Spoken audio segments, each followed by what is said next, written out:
Chapter 507. What happened? Is it very serious? In the past, Lady Island was round like the sun, but now we have forever lost a piece of land in the east. Now, Lady Island looks like a pizza that has been bitten off by Buldev, missing a corner. Qin Guang was furious. What? There's actually such a thing. Did someone attack us? Brook shook his head. No, in the entire Sea of Time, no one would try to harm us, and no one would have the guts to do so. This is a very natural collapse. Fortunately, at that time there was no one in that area. It happened this morning?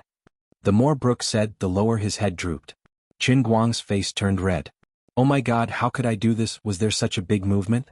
I didn't realize it at all, as I was closely involved in the situation. Don't mind those details, losing a little piece of land is no big deal. In any case, it didn't sink, right? At this time, the ground under the two's feet suddenly trembled, the entire Lady Island fiercely shaking. Monstrous waves soared to the sky. No, not monstrous waves, but currents from all directions. Damn, Lady Island is going to sink.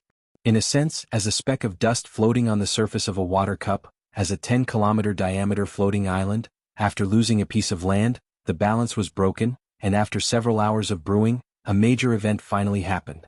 In Qin Guang's heart, 10,000 alpacas whizzed past. I really sank the island. The price of my life as husband and wife is a bit too high. Brook, who has lived for thousands of years, had rarely seen such a terrible thing as the sinking of a floating island. He was scared to death. No one knew how deep the bottom of the sea was, but everyone knew that every floating island was a precious and non-renewable resource of the Sea of Time. Even if two super experts with a blood feud were to fight for their lives, they still wouldn't be willing to destroy every floating island. Floating islands are the most precious treasures bestowed by the god of the Sea of Time to the people of the sea. They are the most devout faith of all the intelligent beings in the entire Sea of Time, not to mention Lady Island, this large floating island. What happened? What should we do? My God! Brook unexpectedly screamed. The incident happened in a hurry, and it was too late to escape. Even if experts like Qin Guang or Brook could escape, it would be difficult for the existence on the island below the undying rank to survive this terrible, natural and man-made disaster. Qin Guang's mind raced, and an idea came to him in the blink of an eye. Thanks to the faith value, its effects were really too comprehensive. Now that Qin Guang knew what was going on, he no longer panicked. Instead, he let out an evil and wild laugh and looked at Brook. Brook, I really can't believe that you are actually one of the 5 hegemons. You've really lost my face. In Qin Guang's memory, the skeleton Brook in the One Piece manga was also famous for being timid. As a skeleton, he was as timid as a mouse. He could even scare himself when he looked in the mirror. Brook, the musician in the Sea of Fleeting Time, was no better. Lord Right. It's not that I'm a coward, it's just that this is too scary. It really gave me the creeps. Although I basically don't have any hair. Brook still screamed and then began to yell at the top of his lungs. Everyone quickly escape. It's going to sink. Buldev also fiercely pushed open the door and entered. Lord, I'll protect you. The shaking outside was getting more and more intense, and the huge island was rapidly sinking. Near the square, countless people were screaming and running in panic. Even Annie was awakened from her sleep, wearing a battle armor and stepping on the air. Annie angrily roared, Who is it? Who dares to destroy this old lady's love nest? Little Winnie, who was following behind her, reminded in a low voice, Captain, it might be that when you and Uncle Wright were having sex, the shaking was too intense. Wright Island might be. Annie, after a short silence, her whole body emitted black gas and she suddenly raised her arms and shouted, That in any case, let's save as many as we can. Come. Princess Annie's royal guard wore soul. A black fog rose from her back, covering the sky and covering the earth. Her giant ship and royal, unexpectedly appeared in mid-air, and then landed on the right square with a loud bang. This was one of the many powerful black magic that Annie had mastered, which could instantly summon the ship to her side. Everyone quickly board the ship. Annie once again landed on the ground, one hand pressed on the ground, and an even denser black gas emitted from her body. The blue veins on her neck swelled, and a tyrannical domineering aura diffused from her body. She roared, Rise for me. Seeing Annie's action, Brook finally found his backbone. I also have domineering aura. You just remembered it. Bob hugged Buldev and scolded, Dad, bite him. Brook and the other strong undead used their domineering aura together, finally slowing down the sinking speed of Wright Island. Although it still couldn't stop it, it bought a lot of time for people to board the ship. At this time, Qin Guang coughed lightly, suddenly stood on the balcony, opened his arms and said loudly, "Everyone don't panic, I'm here." Everyone turned their heads to look at him. For a moment, Qin Guang's image became radiant. The way he opened his arms to embrace the air resembled a true saint.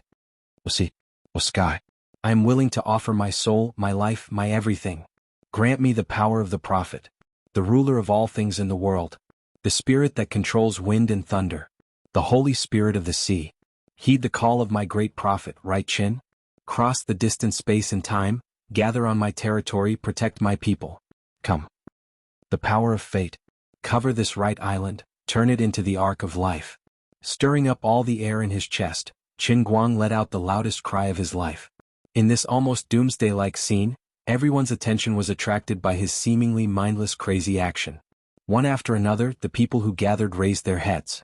For some reason, everyone had an illusion that at this time, Qin Guang's whole body was surging with a dazzling radiance that people couldn't look straight at.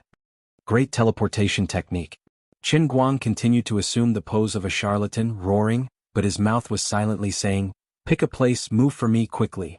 Lady Island, which had been sinking continuously, began to rise slowly. The seawater that had just poured in receded from each block, surging violently. In addition, every rock on the entire island, every inch of soil, every building connected to the island's ground, became sparkling and translucent in an instant, emitting a crystal-like radiance. The entire island continued to rise, and an unknown buzzing sound resounded throughout the world. Although no one knew what was happening at this time, this phenomenon was clearly beyond everyone's understanding. A miracle. An inconceivable miracle. Brooke exclaimed while covering his mouth. Annie also withdrew her domineering aura, her eyes filled with excitement and worship. "I knew you could do it. Worthy of being my Annie's man." Bob raised his arms and shouted, "My great master. Bob is your eternal believer." Brooke's eyes were filled with tears, thinking, "Luffy, did you see? Finally, such an inconceivable strong person appeared on the sea of time. He will certainly lead us to find true freedom." Qin Guang smiled at everyone, trying hard to maintain his unfathomable appearance, thinking, to be honest, if not for this matter, I really didn't know that moving Right Island would cause such a big commotion.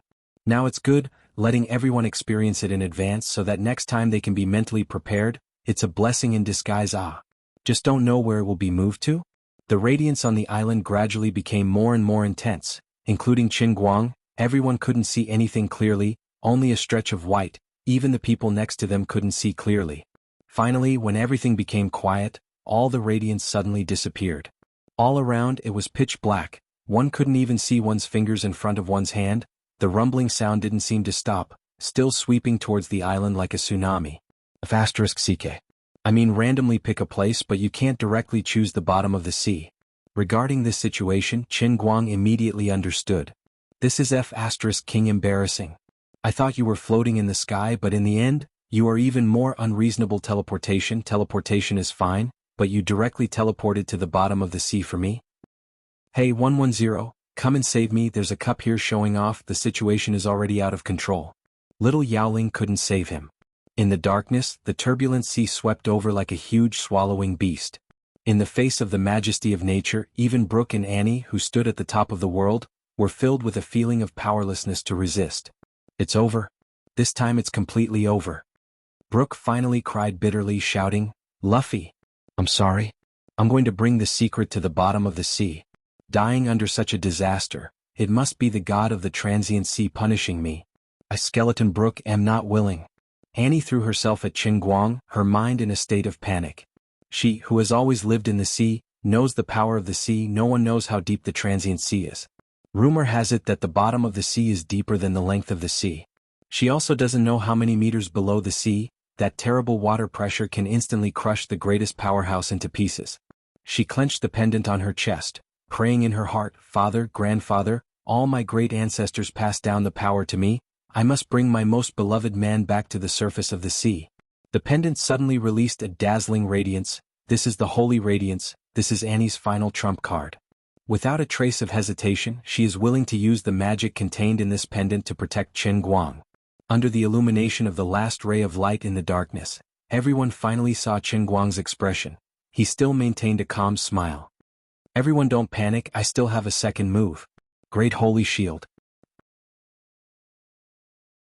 Chapter 508. Hurry up and use some holy light shield. This time I'm really going to go overboard. I'll give money and faith value, okay? Chen Guang roared madly in his heart, his eyes quickly sweeping across the light curtain that only he could see, almost going blind. Big brother, stop messing around, this time I'm really going to go overboard. If you have any dissatisfaction with me, please come at me, okay? Don't hurt my fans. If worst comes to worst, I'll just die again, stop messing around. Perhaps the overly strong obsession finally made the heavenly Holy Grail choose to compromise. A line of words suddenly appeared on the light curtain. Light curtain technique. Paying faith value can protect the stability of the Redeemer's cup. The amount of payment fluctuates according to the intensity of the impact the light curtain receives. Finally giving me a life-saving trump card, Qin Guang was extremely moved. For the first time he felt that the Holy Grail was so reasonable. After a moment, under everyone's gaze, a light curtain slowly rose from the periphery of Leyte Island with a diameter of 10 kilometers. The gorgeous golden-white light curtain gathered in the middle at a speed visible to the naked eye, finally forming a perfect dome in mid-air, exuding a soft light. Before the turbulent seawater could reach the ground of Leyte Island, it was sucked back by this layer of light curtain like a sponge, and finally blocked outside, unable to advance an inch. The position of the light curtain was exactly the invisible wall that was intercepted by Chen Guang when he first arrived at Treasure Island, intending to take the horseshoe to smuggle him in, completely overlapping. Chen Guang let out a long sigh of relief. This place is my base. If I really go overboard, then wouldn't I have to lie in the water and pretend to be a god? What is this situation? This is the deep sea. Brooke looked up at the shining dome above his head, completely incoherent. Beside him, Watson took out an instrument and said with a trembling voice, "Sir Brooke, this is 100 million kilometers under the sea." "Impossible. This is absolutely impossible," Brooke screamed. Watson shouted in a louder voice, "But it is indeed like this. 100 million kilometers." Hearing Watson's resolute statement, Bob lay on the ground. "Oh my God, before this, the deepest record to the bottom of the sea was left by Magellan with his godlike Magellan, but after a short period of silence, everyone turned their heads to look at Qin Guang, who was standing on the balcony, and the look in their eyes was strange. This was definitely not the gaze they had when facing a human. They were treating Qin Guang as a god. This was not a miracle that was shouted out, but the work of a true god. Brooke slowly approached, his hollow eyes projecting a burning light. Lord Wright is a man who is cared for by the sea of time. Everyone was on the verge of kneeling again. Qin Guang's heart ached, but he still had a warm smile on his face. He raised his hand slightly and said, "Everyone, don't be like this. It's just a small matter, not worth mentioning. I only brought you here on a whim. The greatness of the instantaneous sea cannot be understood without experiencing it for yourself. 200 million kilometers under the sea, how majestic, how beautiful. This is simply the most generous gift from the Creator. I will let you see the magnificent scenery of the sea." Wright said, "Let there be light." Light. He continued to pay the faith value and turned on the searchlight function. Rich, willful, saved for 100 years, how to spend it. Wright Island became the sun under the sea, the strong light from the center of the dome straight into the distance. This beam of light shone on the bottom of the sea, revealing a pitch-black giant that was so huge that it almost made one's mind stop at first glance. It was boundless. Qin Guang thought, this is most likely the legendary undersea continent, the old man's tea foam.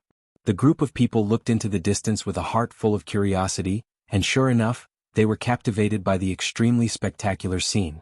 Brooke forcibly suppressed the excitement in his heart, and finally found an opportunity to approach Qin Guang and whispered, "Lord Wright, I have something to say to you. Mr. Brooke, if you have something to say, just say it. You and I don't need to be so polite." Qin Guang was puzzled by Brooke's solemnity. Brooke looked solemn. "This is a serious matter, shall we go over there to talk?" Qin Guang pursed his lips, feeling that Brooke was a bit strange, but seeing his pitiful appearance, he decided to take care of his mood. The two went to the corner, while the others rushed to the edge of Wright Island, wanting to get closer, wanting to see the scene of 200 million kilometers under the sea. This was not an opportunity that one could have at any time. "Lord Wright, I was indeed a member of the Straw Hat Pirates." Brooke hesitated a little, as if making a great decision, then said. Qin Guang curled his lips. "I know Luffy, Sauron, Sanji, Nico, Robin, Nami, Chopper, Usopp, Frankie. As for you, Skeleton Brooke, you were the last to join the Straw Hat Pirates." "Oh my God. Lord Wright, are you a prophet? Why do you know everything?" Brooke was greatly frightened. Qin Guang mysteriously smiled. Yes, I am indeed a prophet. But I was separated from my captains, after we found Gol Roger's treasure. What? This time it was Qin Guang's turn to be shocked. The world of Transient Sea was constructed according to his memory of One Piece and Pirates of the Caribbean, but Qin Guang didn't expect that the biggest explosive point of Gol Roger's treasure would be imagined by the heavenly Holy Grail. Seeing that Qin Guang finally revealed a surprised expression, Brooke regained some confidence. Lord, do you want to know what Gol Roger's treasure is? What? A letter. In the letter, he said that the master of the Eternal Hand is alive. How inconceivable. We live in someone else's cup, we are pets raised in captivity. The more Brooke spoke, the more excited he became. Abruptly he pulled open his own dress. Qin Guang turned his head to look and his pupils shrank. Brooke's chest indeed had no flesh and blood, only bones. Lord, I am afraid that after death I will never be able to wake up again. Therefore many years ago I stopped being reborn. My current appearance is due to the black magic I learned from the Dark Continent, which allows me to continue living in the form of a skeleton. While explaining, Brooke removed the third rib from his chest, gently pulled it to both sides, and the rib broke into two pieces. His trembling fingers pulled out a piece of yellow paper from inside, and handed it to Qin Guang's hand. This is the letter that Gol Roger left for us. This is not Gol Roger's view alone, but after finding the travels of Poseidon, Magellan, Columbus and the Eastern navigator Zheng he summed up the knowledge of all the sages. Brooke didn't notice Qin Guang's complexion, instead he became more and more excited. Lord, right. Think about it, how sorrowful this is. In order to find out the truth of this mystery, my captain and other companions have already gone to the endless deep sea, and I am shouldering the hope of returning to the 5 great seas to pass on this secret. I know that by doing this, we are becoming enemies with the entire sea, but I have no way out. Gol Roger has already paid with his precious life, and he doesn't hesitate. I, Brooke, am also willing to sacrifice everything for the people of the entire Transient Sea to obtain freedom. Brooke fiercely knelt on the ground.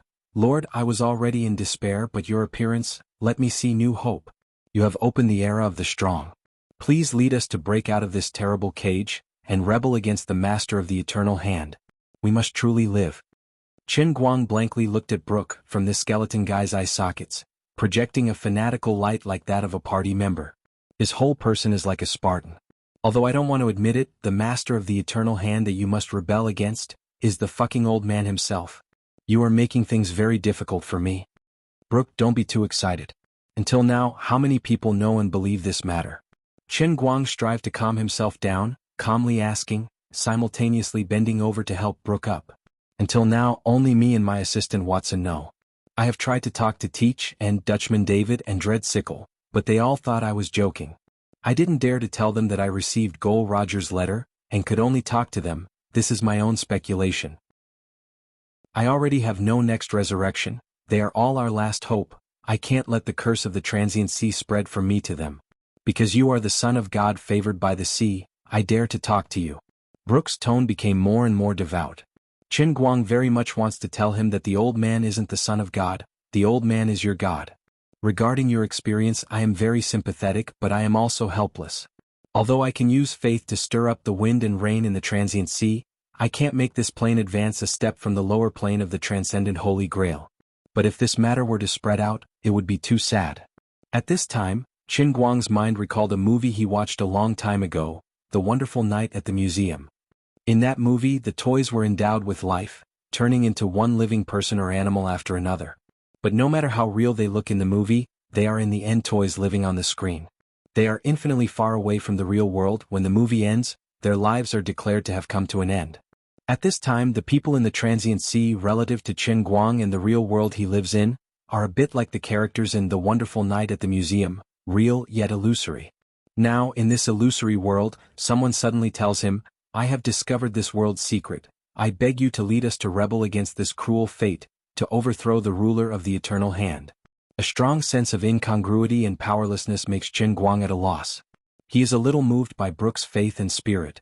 In addition, standing in front of him is not only Brooke, but also the countless fearless warriors who have fallen in the pursuit of truth and freedom in the Transient Sea. Chapter 509. For example, Poseidon, who fought against the sea for his entire life and used his body to defeat Sea Emperor-level monsters, creating the first Sea Emperor-level powerhouse. Magellan, who spent tens of thousands of years traveling to every corner of the 5 seas and 1/3 of the outer sea, drew the first sketch of the eternal hand. He lived alone at the border of the Sea of Moments for tens of thousands of years. Every time he was reborn, he would rush to the corner where he could see the hands of eternity without hesitation. He would observe the hands of eternity subconsciously moving slightly, and he would find the changes in the skin lines of the giant hands. He visited all the continents and compiled the understanding and ideas of all the powerhouses of the past tens of thousands of years into a great masterpiece, and wrote a full stop with the last drop of blood. Gol Roger, who shouldered all the pressure and gathered all the knowledge left by the sages, came to a conclusion and gave up his life for it, and then opened the great age of pirates. Never compromising on the road to pursuing their dreams, giving up the easy life of a hegemon, and following the path of no return of their predecessors, the Straw Hat people bravely walked down. Every one of them was so great that even Qin Guang, the master of the transient sea, felt very insignificant. Qin Guang was almost suffocated by the persistence of this group of dolls. If he had the ability, he certainly hoped to give the entire transient sea a more real life, let them be free, and let the transient sea become the same as the universe where the earth is, become a real plane or universe. But at least for now, Qin Guang couldn't do it and didn't know what to do. He was helpless. Brooke, I understand your feelings, but right now we really can't do it and there is nothing I can do. Qin Guang wanted to say some lies to comfort him, to give him some illusory hope, but as soon as the words came out of his mouth, he unconsciously spoke the truth. Brooke's excitement, like a candle broken by cold water, was completely extinguished in an instant. Qin Guang was a prophet in his mind.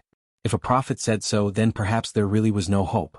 Moreover, Qin Guang's tone contained a certainty that only he himself knew. Unlike others, Qin Guang had already seen through the greatest secret of the instantaneous sea, so when he spoke, there was a hint of his own judgment in it. Perhaps Qin Guang himself didn't realize it, but Brooke could hear it. His eyes gradually darkened, and his bones that were constantly trembling from excitement and agitation also slowly calmed down. Lord Wright, do we really not have the slightest chance?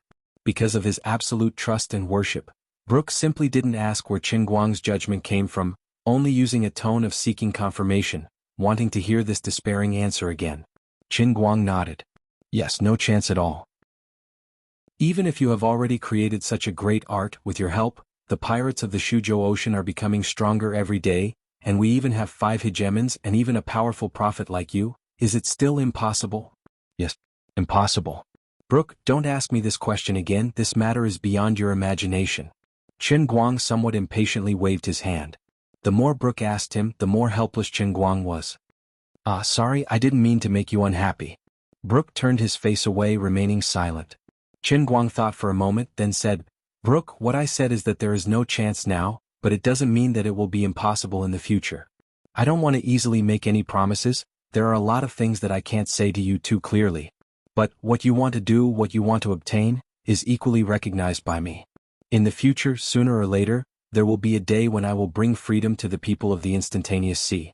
Therefore, you might as well try to live longer so that you may have the opportunity to see that day. Qin Guang's mood was very complicated, and also very strange. He didn't understand why he wanted to bring this group of people to rebel against his rule, it was simply stupid. Perhaps what Lioli said was really right, after all he didn't have the potential to become a god, he couldn't be like the gods in other novels, seeing mortals as ants.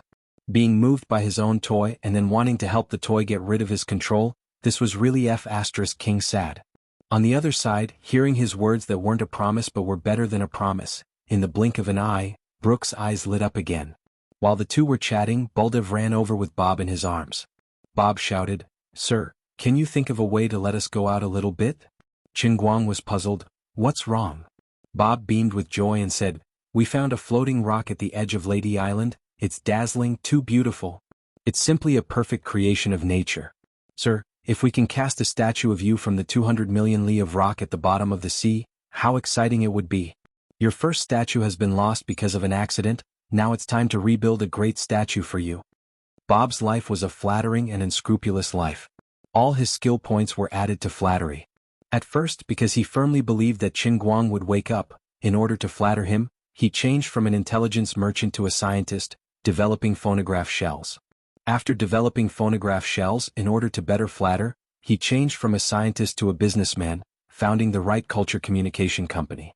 Now, when everyone found a floating rock together, the The minds of others were only marveling at how beautiful the underwater scenery was, but he was the first to react. This could be used to make a tree statue. With this kind of stunt, if it was in the Qing dynasty, he would be a treacherous and capable minister like He Shen. Chen Guang took this opportunity to get rid of Brooke. In any case, he had already said this much to him. If he wanted to say anything more, he wouldn't be able to do anything. The group of people came to the edge of the light curtain, and sure enough they found that not far away, there was a floating rock emitting a sparkling white light hundreds of feet high, magnificent and magnificent. Chen Guang thought, if this thing was exchanged for jade gambling in the real world, it should be worth at least tens of billions, right? Can't we just throw something out and tie it up and pull it over? Chen Guang asked. Baldev took out his beloved huge sword that he had used for hundreds of years. Sir, this is my personal weapon. It became like this as soon as I stretched it out. Chen Guang looked at Baldev's huge sword, with a foot-long hilt and a 3-inch blade, and was silent for a long time. He felt that it would be easier to move the entire island forward. Greater teleportation. Run. Is falling down. Boom. The group of people struggled for a long time. Brooke, who had quite high artistic attainments, personally carved the statue, while Bob, Chen Guang's #1 fan, was responsible for providing artistic advice. Chen Guang felt that he had played enough underwater, so he once again summoned the light curtain, intending to return to the surface. If he hadn't seen it, he wouldn't have known, but when he saw it, he was startled, feeling as if his body had been hollowed out. When he summoned the light curtain, he didn't carefully look at the specific expenses, so he didn't understand the true meaning of the sentence. The payment amount will fluctuate according to the intensity of the impact. Only now did he realize how heavy his losses were. It was too late for regrets.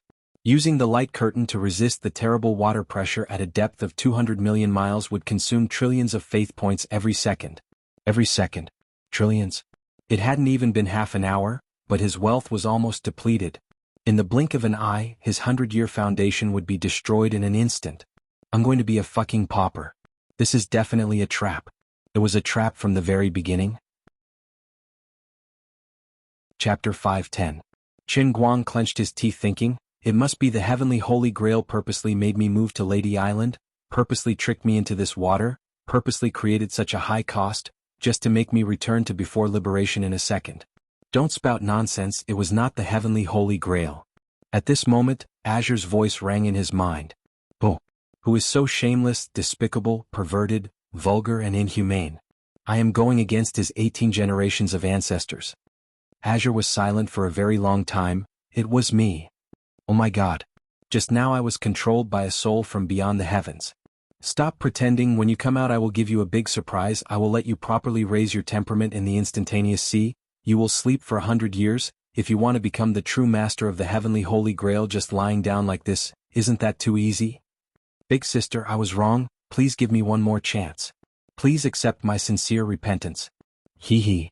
Alright Azure, I have a question. You have also seen the situation in the instantaneous sea. Tell me, can I give all of them true life and souls? Just like my friends in the real world. Azure asked back, how do you know that your friends in the real world are true souls? How do you know that you are truly alive? Don't scare me. I am just joking, don't mind it.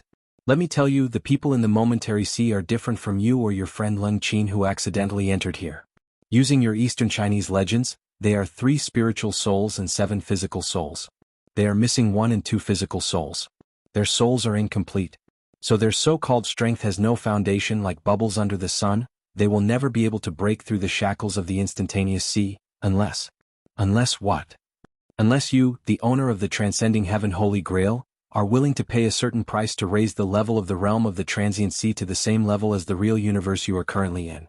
Then, this entire world will be completed and they will possess your so-called true life. Of course I am willing. That's not up to you. You're as weak as a chicken now. Wait until the day you complete all the trials of the world in the cup and save me, then you can think about it. Ignorant mortal, you don't know how difficult it is to create a real world. After Luli said this, there was no more movement. Chen Guang spread out his hands with an innocent look on his face. To put it bluntly, you're saying that I'm a noob? Do you have the ability to find another savior? Tiske. When he returned to the surface of the sea, the missing corner of Lady Island had disappeared forever on the way to the bottom of the sea. After the disaster, many things on the island had to be rebuilt. Chen Guang, on the other hand, was not in the mood to care about these things.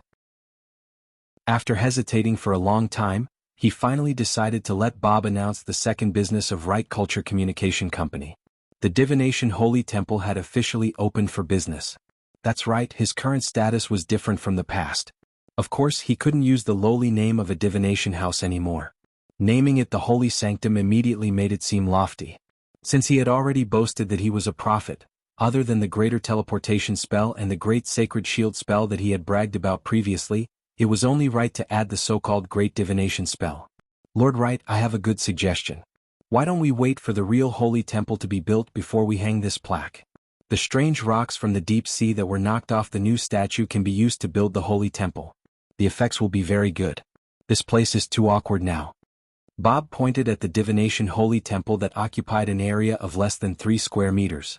There was only a canopy propped up by a stick, and the 4 words of calligraphy written by Chen Guang were hanging on the wall. After holding it in for a long time, he finally said this. Crossing his legs on the stool, Chen Guang patted the dining table that he had moved out of his mansion and calmly took a sip of his saliva. Bob, don't look down on this place. There's only a canopy, a dining table, and a stool. Actually, these are not important. The place where I, the prophet and sage Wright, are at is the holy temple. Wherever I am, the holy temple will be. Bob's eyes lit up. He cupped his hands over his heart and said in a childish voice, "My lord is wise." Chen Guang smiled in satisfaction. Bob pointed to the side and asked, "Then, my lord, should I get someone to build a toilet holy temple at the side?" Chen Guang gave him a thumbs up. This fellow's perceptivity was really high. And the dining holy temple, the holy temple where you and Lady Annie had sex. If not for the fact that you are still a child, I would have definitely beaten you up. Chen Guang glared at Bob fiercely. Then he took out the purple devil's fruit juice and poured a cup on the table. The bright sunlight that fell from the sky shone on the fruit juice, revealing a crystal-clear glow. It looked extremely enchanting and beautiful. A faint fragrance wafted out from the cup. Although it wasn't strong, it made one feel relaxed and happy after smelling it. Chen Guang looked down at Bob and smiled sinisterly. "Bob, go. Go tell everyone that from today onwards I, Wright, will be staying in the divination holy temple. I will use the magic of the prophet that I possess to help everyone fulfill their wishes. Come, drink this cup of Ganges River. Oh no, drink this cup of holy water of faith. Then I will help you find anyone or anything you want to find. No matter where it is hidden. I will be able to find it in any corner of the sea of time." Bob was alarmed. "That's amazing. My lord, give me a bucket." Chen Guang glared at him and drank some water. Then he said heavily, "Of course this magic is powerful, but the price is not cheap. After drinking it, you will lose the ability to speak forever." "My lord, you took the wrong cup." Awala guli pala kacha kacha ka ka ka. Half an hour later, after wasting 100 billion points of faith, Chen Guang finally managed to save his tongue. With his head covered in cold sweat, he smiled at Bob. "See that? I'm not joking. I'm telling you, Bob, that this holy water of faith is really terrifying. Thank the heavens, the production of faith had increased in the past few days. Otherwise, he would not have been able to sustain the expenditure of 100 billion points. As for where the growth was, Tintin indicated that the Buddha said, I can't say." Chen Guang did not expect that his first guest would be Annie. "My dear bed leader, oh no, Captain, we can discuss this in private, but I really cannot give you this water. What are you looking for? Must I? If not, I can get Dolly to drink it on my behalf." Chen Guang rejected decisively. The Dolly that Chen Guang was referring to was a famous chatterbox on Annie, the kind that irritated people. Annie shook her head. "No, this is my own matter. Don't torture Dolly. I want to find that traitor Jack and tear him to pieces. This? I still don't know what happened between you and him back then." Chen Guang was very surprised. He did not expect Annie to hate Jack Sparrow so much. "He took away all the souvenirs you left me back then," Annie said angrily. Chen Guang was at a loss. "Souvenirs?" Annie nodded and moved closer to Chen Guang's ear. She gritted her teeth and whispered, "Yes. Jack Sparrow is as cunning as a fox. He knows that the biggest secret that allowed us to not die on in Royal is related to you. So, he took away all the clothes you have ever worn, your saber, everything you have. Including your underwear. When he escaped, he jumped into the sea wearing all your clothes. I seriously suspect that all 7 of your underwear were worn by him." Chen Guang was furious. This is indeed unforgivable. Chapter 511. After spending a lot of effort, Chen Guang was finally able to temporarily settle Annie down. Soon, Qin Guang had to face the second guest that made things difficult for him, Brook. Sir Wright, I want to ask you to help me find Captain Luffy. I just want to know if they are still alive. Brook looked straight at Devil Juice and said in a pious tone. Qin Guang was reluctant to let him drink this thing. Brook was one of his right-hand men. But this request seemed impossible to refuse. Brook, besides the common language, do you know any other language? Qin Guang asked. The common language he spoke was medieval English. Brook shook his head. No. Qin Guang grinned and asked Bob to bring over the newly made leaflet. Sorry, divination must use the most solid belief in your heart to find what you want to see the most. The function of this cup of holy water is to extract the obsession in your heart and pour it into the divination. The price is to take away your ability to use language. But because of me, I mistakenly drank a cup just now. Now it no longer needs the common language, so it is useless for you to drink it. Qin Guang made up nonsense. In any case, only he himself understood, so he could say whatever he wanted. He also had no choice. He couldn't let others know that this was all nonsense just because Brook and the others wanted to participate in divination. He didn't need to drink the juice to find what he wanted to find. There is no wall in the world that doesn't have a crack. Qin Guang must make himself maintain a certain sense of mystery in the sea of transient. So far his performance was different enough. If he exposed more things in case Brook or Annie discovered his true secret, there would be a huge risk of losing the faith of everyone in the sea of transient. Although the secret that the Eternal Hand was still alive was temporarily hidden in the heart of Brook and Watson, but it was clear that in the long history of the sea of transient, there has never been a lack of strong people who used their lives and faith to explore the truth. This was like the wheel of history, unstoppable. With an extremely long history and a population of 178 billion people, there would always be a continuous emergence of amazing experts. They had experienced a life full of opportunities and risks, step by step reaching the peak, and finally embarked on the path of seeking the truth. The era 2 to 3,000 years ago belonged to Luffy and the Straw Hat Pirates. In the current era there was Brook, Annie Polly, Blackbeard Teach and the rapidly rising Jack Sparrow. Who knew how many strong people would appear in the next era? Of course, Qin Guang, their imaginary enemy, was not afraid of these people's efforts and struggles. He even cheered for them in his heart and personally participated in it, contributing his strength. Of course, Qin Guang was not cultivating enemies for himself, but he knew that these people's resistance would never succeed. The only one who could truly change the world was Qin Guang himself. However, it was precisely because Qin Guang could see their despair that he admired their persistence. As for now, for the time being, let them live in this idea that they knew a little bit but couldn't see through it. Brook was very disappointed, but Watson suddenly stood up from the side. Sir, I can speak a total of 7 languages. Let me drink the holy water of faith, and let me fulfill Lord Brook's wish. Brook waved his hand. No. Watson turned his head and stubbornly looked at Brook. Lord Brook, I have followed you for hundreds of years. I know your heart's desire. For me, not being able to speak is nothing. As long as I can continue to follow Lord Brook, my life has meaning. Fulfilling Lord Brook's wish is my Watson's obsession. Without waiting for Brook to speak again, Watson fiercely picked up the cup on the table and ferociously gulped it down. Watson. Brook couldn't say anything else. Qin Guang slightly nodded, put a box on the table and then said, Watson, in your heart, desperately think of what you want to see the most and then look inside. Divination ball, no, perhaps it should be called a telescope, was embedded in this wooden box by Qin Guang, and the eyepiece was embedded in the hole, resembling a kaleidoscope. As for the obsession in Watson's heart, it was pure nonsense. The only one who could really influence the scene in the telescope was Qin Guang himself. What he wanted others to see, others could see. After a long time, Watson turned around with a flushed face. It was obvious that his mood was extremely agitated. Wululululu. He couldn't speak. But it didn't matter, he could still write. Brook pulled Watson far away. He didn't want Watson to speak of this matter in public. Qin Guang watched the two leave. At this time, his heart was also quite moved. The same scene not only appeared in the telescope, but also appeared in Qin Guang's heart. Luffy and his party didn't die. They broke through all obstacles, and after resurrecting again and again, relying on the bonds between companions and their formidable individual strength, they gathered together again and again. At this time, they were living on a certain floating island at the end of the Sea of Time. Next to this floating island was the legendary transparent barrier that could never be broken, which was also the side wall of Qin Guang's cup. Apart from this, the so-called Eternal Hand had already disappeared. In fact, it didn't really disappear, but at this time, Qin Guang was holding the cup and drinking water in the outside world, and when people looked outside from the cup, they naturally couldn't see anything clearly. Compared to the people in the Sea of Time, Qin Guang's eternal hand was really too huge. Vaster than the sea, vaster than the sky, the naked eye of mortals simply couldn't distinguish this hand from the heaven and earth. If it was still like before, with enough distance between the hand and the cup, it could still be barely distinguished, but now there was nothing that could be done. In addition, Watson had mastered a total of 7 languages including Spanish, Portuguese, German, and so on. Under the effect of the devil juice, they were naturally transferred to Qin Guang's mind. There were a total of tens of thousands of residents on Lady Island, among which, there were only a few who were as knowledgeable as Watson and knew many languages.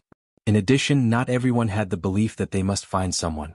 In addition, for the language that he had already mastered, no matter how firm the other party's desire was, Qin Guang wouldn't agree to perform great divination for him. The reason was very sufficient.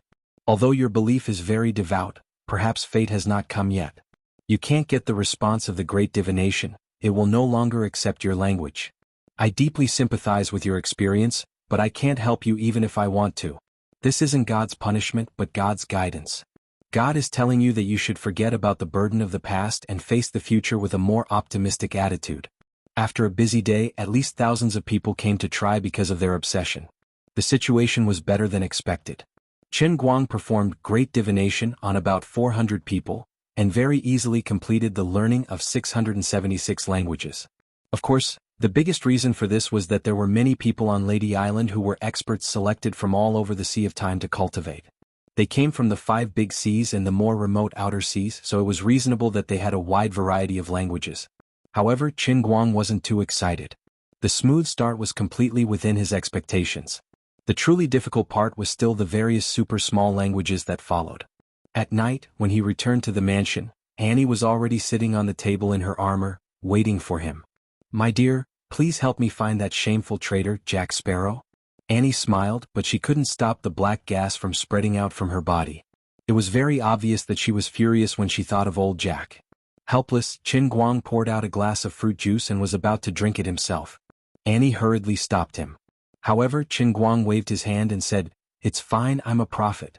I can deal with the after effects of the great divination." He didn't want to admit it, but the truth was that even though the price of drinking the devil's fruit juice was very high, the taste of this thing was not to be underestimated. There was a touch of coolness when it entered the mouth, and when it went down the stomach, it could be iced down the throat all the way to the stomach. His mouth was filled with a delicate fragrance, and the aftertaste was endless. The cool sweetness mixed with the pure sourness was simply the most delicious drink in the world. As a knowledgeable person who had tasted countless cola, orange juice, Fanta, Sprite, Rising Sun, Wangleji, Hekazeng, Nutrition Express, and many other drinks in modern society, Qin Guang felt that the taste of these things couldn't even compare to 1/10,000th of the old man's devil's fruit juice. The devil's fruit juice had a devil-like allure, and one would immediately become addicted after drinking it by mistake. "I can't take it anymore, I'm addicted. Let me take another sip." Unlike others who couldn't speak after drinking it, Qin Guang felt that he could constantly save himself. After drinking it, he pretended to pounce in front of the divination telescope and stared into it. Qin Guang had long known that old Jack had an evil streak in him. He was greedy and selfish, quick-witted and cunning. He was unruly and crafty. Back on the End Royal, he was used to using a large knife to shave his beard, pretending to be boorish to fool others. But no one hated him because under his countless flaws, he still had a pure soul. He was once a military officer on Middle-earth, commanding a fleet. But later, because he couldn't stand seeing the nobles of Middle-earth trampling on the slaves, he released a ship full of slaves that he was supposed to be escorting. Later on, he was wanted by the nobles and eventually became a pirate. He had a mischievous personality, but he wasn't a bad person and he was strong. Of course, if he had directly told Annie that he wanted to leave the Inn Royal to start his own business, Annie might not have stopped him. However, he had set his sights on Qin Guang's personal belongings and had taken away the second combat team. This made Annie furious. As the scenery in the binoculars rapidly shifted, Qin Guang's gaze followed it and gradually, the pitch-black surface of the ocean was covered in specks of light. Qin Guang's vision quickly zoomed in, and he saw a large fleet of ships mixed together on the surface of the sea. Upon seeing this scene, Qin Guang's pupils constricted slightly. The sounds of cannons, gunpowder gunfire, metal clashing of swords, and roars seemed to travel through time and space to reach Qin Guang's ears. The scene continued zooming in, and on the deck of every ship, he could see a frenzied battle. Blood was splattered all over the deck and there were broken limbs everywhere. Who was Jack Sparrow exchanging fire with? Chen Guang frowned slightly and continued zooming in, but his mind recalled a scene from a long time ago. Right, sooner or later I'll have my own ship. I'll paint the entire ship a beautiful black. This will make me appear dignified. Under the clear and cold moonlight, the sea sparkled. A light breeze gently blew against the sails, producing a hoo-hoo sound. Old Jack sat on the railing of the Royal and ferociously gulping down a mouthful of wine. Then he tossed the empty cowhide bag into the water as he spoke. Old Jack, you don't have many years left. Don't think about this. Chen Guang sat on a large wooden barrel beside him, tearing a roasted chicken leg in his mouth. You don't understand, right? I have a premonition that I'm not an ordinary person. I won't die so easily. Alright, if one day you can really get your own ship, I'll help you think of a great name. Didn't you want black paint? Why don't we call it the Black Pearl? Chen Guang chuckled. Unexpectedly, old Jack was very satisfied. Oh, my right, you're really a genius. This name is really great. The Pearl of the Sea, a Black Pearl. I want to load my Black Pearl with the most powerful cannons. I also need to find sails blessed by the sea god, and then replace them with keels made from the spine of the most powerful sea beasts. How about it? My idea isn't bad, right? Why don't you find a lake of immortality to soak your ship, so that your ship's hull will never be damaged? Chen Guang continued to tease him. Unexpectedly, old Jack was fascinated. Is that so? In this endless sea, is there really a spring of immortality? Then I'll have to drink my fill first before soaking the ship. At present, Chen Guang was looking at such a black pearl. Under the moonlight and firelight, the pitch-black hull of the ship emitted a demonic radiance. Amidst the intense crossfire, the gigantic sails were unceasingly struck by bullets and cannons. Yet, the firepower strangely passed through the sails, leaving the sails unscathed. Instead, the area struck by the firepower transformed into black mist. Indeed, this was augmented by black magic, or perhaps the sails blessed by the sea god. The gigantic black pearl nimbly maneuvered its body. Only by combining the best helmsman and black magic could the gigantic ship display such nimble movements on the sea. This was the mighty Black Pearl. However, its opponent similarly couldn't be underestimated. It was a gigantic golden ship inlaid with a dragon head ram. Its entire body was actually forged from metal, yet the radiance it emitted wasn't a simple metallic luster. It should be augmented by some kind of magic. Both parties unleashed their full strength, colliding and bombarding each other frantically on the sea surface. Every collision would emit an ear-piercing screech and raise massive waves. The cannons of the gigantic golden ship seemed to be more advanced, and its firepower density far surpassed that of the Black Pearl. Nevertheless, the Black Pearl was more nimble. Augmented by black magic, its wooden hull allowed it to fight equally with its opponent. The distance between them was pulled closer once again. Finally, through a brief flickering of firelight, Chen Guang could clearly see the pirate flag on the sail of the gigantic golden ship. Shit. It was a simple drawing of the old man's handsome face. It was Lung Qin and her Radiance pirates. The unlucky Jack was battling Lung Qin. As expected, in the darkness, two figures flew out from the watchtowers on their respective masts. They crossed a distance of several hundred meters and collided fiercely in midair, creating a sound that was even more deafening than the sound of cannon fire. The goateed Jack Sparrow was sent flying backwards. In his hand was the broadsword that Chen Guang had been gripping ever since he met him. On the other side was the one-armed, one-eyed Lung Qin. At present, the iron hook embedded into her severed arm was swallowing and emitting a bizarre chilling glow. Her metallic artificial limb had been modified into a sharp cone shape. Chapter 512. Seeing Lung Qin's appearance, Chen Guang was puzzled. It had been 100 years since he entered the Sea of Moments. Logically speaking, Lung Qin should have been reborn at least once. When she first appeared here, she was crippled. At that time, Chen Guang did not think much about it. Later on, when he thought about it, he felt that it was strange. After all, Lung Qin could not have entered with her body, but with her soul. Since that was the case, why was she still crippled? Now she should have been reborn once, but her body was still incomplete. This didn't make sense. Could it be that she was the same as me and had an immortal body in the Sea of Moments? The more Chen Guang thought about it, the more he felt that it was highly possible.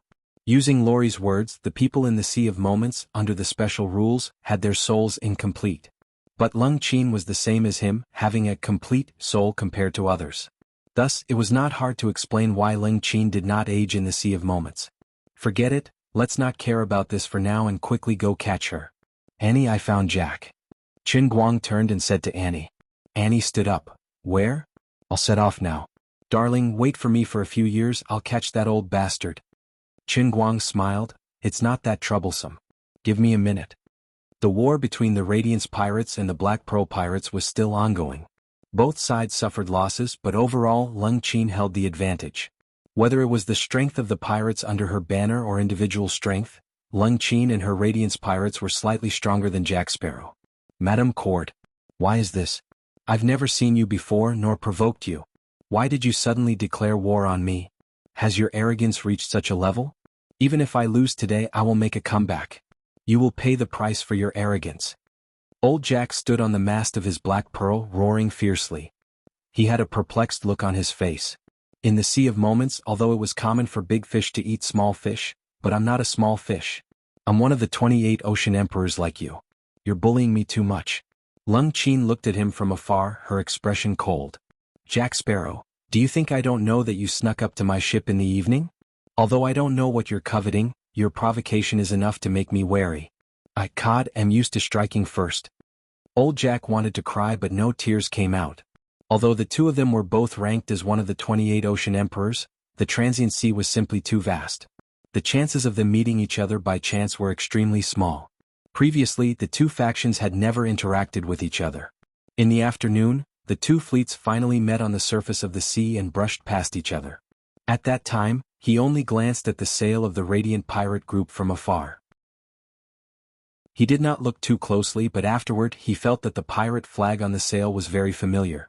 Later, he couldn't hold back his curiosity, so he stealthily turned the fleet around and dived into the sea to take a closer look.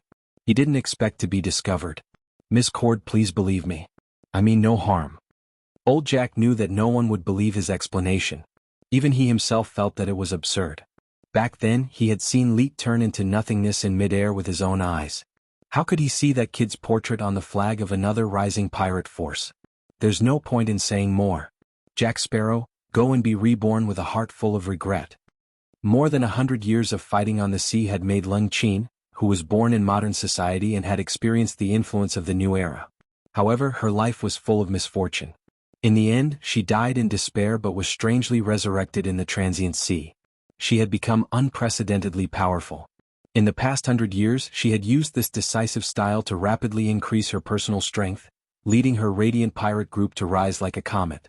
In fact, Lung Qin herself didn't know what she wanted. Perhaps only by constantly fighting like this could she gradually feel that she was still alive. But from time to time, Lung Qin would see the people around her slowly grow old and eventually return to the sea. Those loyal and powerful crew members could return to their warships when they were a few years old, a dozen years old, or even a little older. They called this an undying rank expert. But she herself was forever young, and her body was still incomplete. Lung Qin's heart was very complicated and tangled. She would often think that there was no meaning in living like this. Other than continuously becoming stronger and leading this group of loyal subordinates on expeditions, as a modern woman, her life seemed to be quite boring. Just as the battle between the two sides was about to enter a white-hot stage, a deafening sound suddenly rang out from the side of the sea. Everyone in the battlefield was deafened by this loud sound. The intense tremors caused Jack Sparrow, who was holding onto his blade and advancing forward, to stagger and almost fall down. Lung Qin held onto the mast tightly. She didn't know what was happening, but the power behind this terrifying tremor made her feel terrified. One of the 5 overlords had come to mediate? There was no reason for that. Even an overlord wouldn't be this powerful. This was the might of the world. In the blink of an eye, a huge wave came gushing over, stirring up the seawater. The warships of the two pirate groups were like leaves struggling in the middle of a raging storm. Both sides couldn't be bothered to continue fighting. Rays of black magic light lit up one after another, and they finally managed to resist the impact of this sudden huge wave. Under the moonlight, a white silhouette that was like a mountain gradually appeared, getting closer and closer. The white silhouette's light rapidly converged, but it turned into a huge black silhouette under the moonlight, giving the two pirate groups a suffocating pressure. Lung Qin opened her mouth slightly. Oh my god, this is a floating island. As an outsider, she might not understand the significance of a floating island, but Jack Sparrow did. The impact he received was even more intense. Oh my God of the sea! How can someone control a floating island? And it's so huge.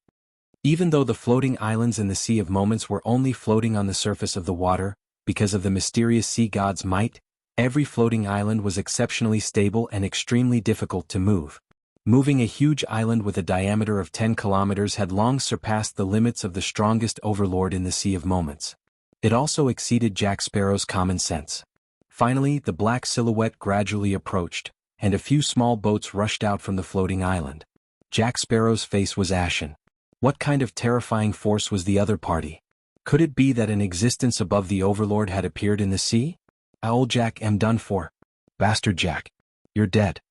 Just as old Jack was thinking about this, a stern shout came from one of the boats that had rushed out, causing him to shiver all over. Damn it. Annie. Mamma mia. I'm really done for. Jack Sparrow's legs went soft, and he screamed as he jumped down from the Black Pearl's mast, falling head first into the sea. He couldn't care less, he had to run first. As a traitor, old Jack had always hidden as far as he could from the Royal Pirate Group. After hiding for over 100 years, you actually drove a floating island to catch up to us today. How can I stand against you? Trying to run? Annie snorted coldly and suddenly jumped out from the small boat. The tip of her foot stepped on the surface of the sea and she shot out like lightning. Black gas surged from her body, and she roared forward like a black dragon. Her speed was so fast that it made people's hair stand on end. This time, old Jack looked like he couldn't escape this calamity. An overlord rank wasn't just a little stronger than an ocean emperor rank. Qin Guang wasn't in a hurry to follow. Don't be fooled by Annie's violent rage. In fact, Qin Guang knew that she would definitely be soft-hearted. But it didn't matter, old Jack's mistake wasn't worthy of death. He could still be taught a lesson. Not paying attention to Annie's movements in pursuit of old Jack, Qin Guang and Brooke steered the small boat towards Lung Qin's ship. Lung Qin looked at the gradually approaching small boat, her face bewildered. She was hesitating whether she should take the initiative to attack, but of the two people standing on the small boat, the taller one gave her too much pressure, making her extremely fearful. She knew Annie's name. Rumor had it that she had stayed on the Sage's Island for the past 100 years, which was also known as Right Island. Today, Right Island had undoubtedly become the most powerful force in the entire Sea of Time's 5 seas. It had 2 Overlord-rank powerhouses, including Buldev and other famous Ocean Emperor-rank powerhouses, as well as countless undead powerhouses. Annie had gone to capture Jack Sparrow, so this tall and skinny figure must be the other Overlord-rank powerhouse, Brooke. Unrivaled. What was their purpose in coming here? Did they come to capture Jack Sparrow? Or did the secret of my immortality reach their ears? What kind of person was the rumored sage Right? Was generous? Benevolent? Or was it the greed and hypocrisy hidden beneath the surface? Or was it the explosive news that broke out in the last 2 days, that he possessed tyrannical abilities in bed that all women except Annie were unable to withstand? How powerful was he? Seeing the small boat getting closer and closer, Lung Qin's breathing became more and more rapid. When she finally saw the faces of the 2 people standing on the boat, her breathing suddenly stopped. Qin Guang. This thought exploded in her heart like thunder, and Lung Qin almost blurted out. Ever since she had inexplicably arrived here, Lung Qin's heart hid too many mysteries, but she had no one to narrate them to, and no one could give her an answer. But now Qin Guang had appeared. Meeting an old friend in a foreign land could make one's eyes brim with tears, but meeting an old friend in a different world could simply make one hysterical. At this moment, Lung Qin was feeling this way. She softly sat down on the deck, tears falling like rain, while in her heart she repeatedly mocked her own stupidity. She should have known that right was the meaning of light. Even if it was just out of curiosity, she should have gone to Right Island earlier to see what was going on. But it was precisely because she was a foreigner that she hid too many cowardly thoughts in her heart, and was unwilling to have too many interactions with other pirate forces, which led to today's brushing shoulders for 100 years. With Qin Guang's current reputation in the Sea of Time, it was naturally impossible for Lung Qin not to have heard of him. Even in her own bedroom there was a phonograph with his music on it. But she thought it was just a coincidence, and at the same time she was afraid of the 2 prominent hegemons of Right Island. She was afraid that more people would know the secret of her immortality. After several struggles in her heart, she finally chose to turn a blind eye. Of course, later Qin Guang simply fell into a deep sleep, and Brooke announced to the public that the sage was in seclusion. Lung Qin knew that she wouldn't be able to see him even if she went, so she simply gave up on the idea. As for the letter that Qin Guang had written to her, she didn't know that it had long been lost in the belly of that sea beast. Now that he had finally come, Lung Qin felt that she had thousands of words to ask him. As a foreigner who had lived alone in this world for more than 100 years, even thinking of a cherry tree on earth would make her tear up, let alone Qin Guang who had saved her life. Lord Wright, do you need me to subdue her first? Miss Cord's reputation isn't very good, and she has a very bad temper. Brooke slightly bowed to Qin Guang and said. Since Qin Guang showed Watson the scene where Luffy and others were still alive, Brooke's respect for Qin Guang increased. Qin Guang shook his head. It's okay Brooke, you stay here, she can't hurt me. With that, Qin Guang took a step forward. Brooke's eyes flashed, thinking, finally I'm going to see Lord Wright display his hockey.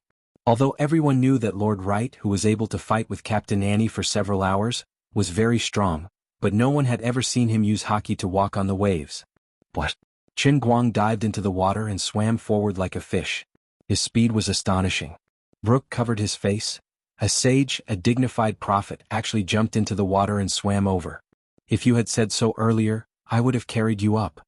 His prestige was swept to the ground. Miss Cord, can you please throw a rope down? After a long time, Lung Qin faintly said to the wet Qin Guang in front of her, I really didn't expect to meet you here. I thought I was just one of those cliched characters in novels who transmigrated after death, but now it seems that things aren't so simple. Qin Guang smiled and looked at Lung Qin for a long time. To be honest, I am also very surprised, but it's great that you are still alive.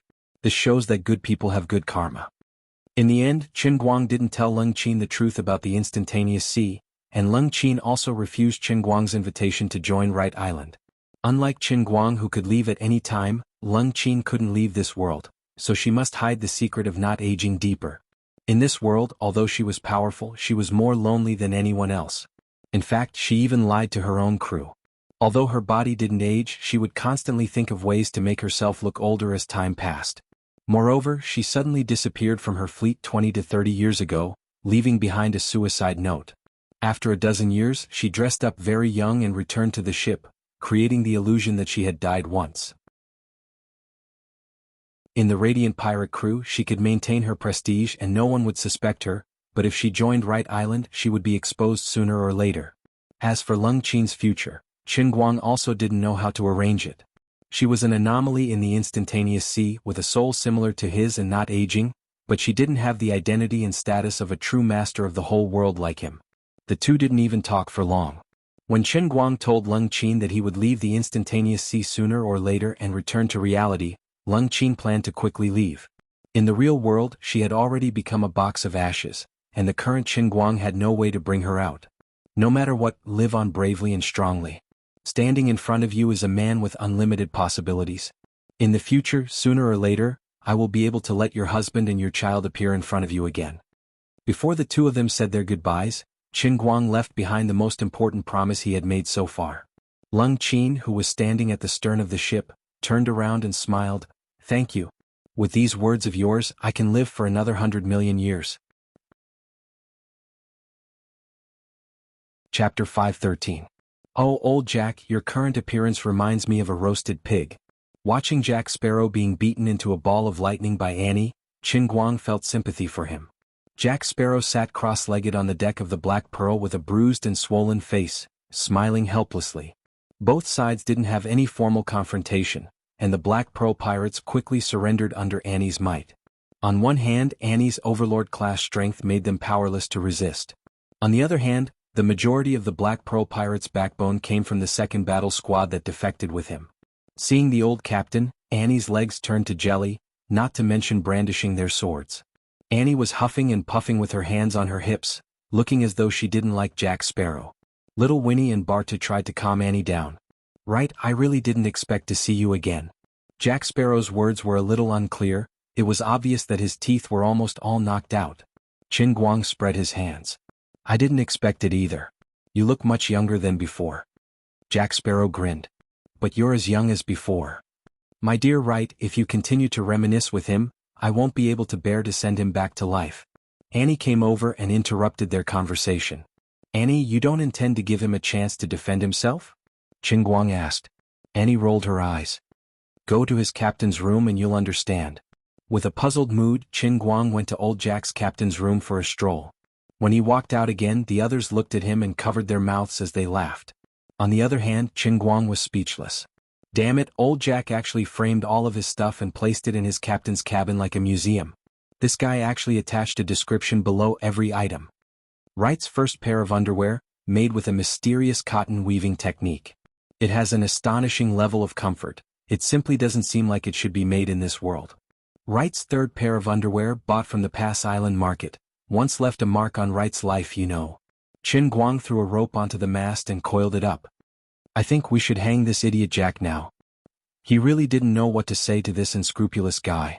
Then little Winnie, Bartu and a large group of people all pleaded for Jack's life. Qin Guang reluctantly spared Jack's death sentence, but he personally tied Jack to the mast as a punishment. Right, do you have time tonight to drink with me? Jack grinned, without the slightest self-awareness of being a captive. Look at me. Do I look like I'm joking with you? Qin Guang purposely put on a stern expression. Jack still didn't care. Among everyone, Leet, you know me the best and I know you the best, so I know you definitely won't hurt me. If Captain Annie hadn't come to Lady Island first, I would have come to you 100 years ago. I have a lot to tell you. I also have some questions to ask you. Qin Guang looked at the laughing Jack Sparrow with a burning gaze. From this fellow's eyes, he could read a lot of special charm. In fact, Qin Guang was also very curious in his heart. Just like the greatness of Luffy and the Straw Hat Pirates, this hero of Pirates of the Caribbean that he personally created, what kind of existence would he become in the special world of the Sea of Time?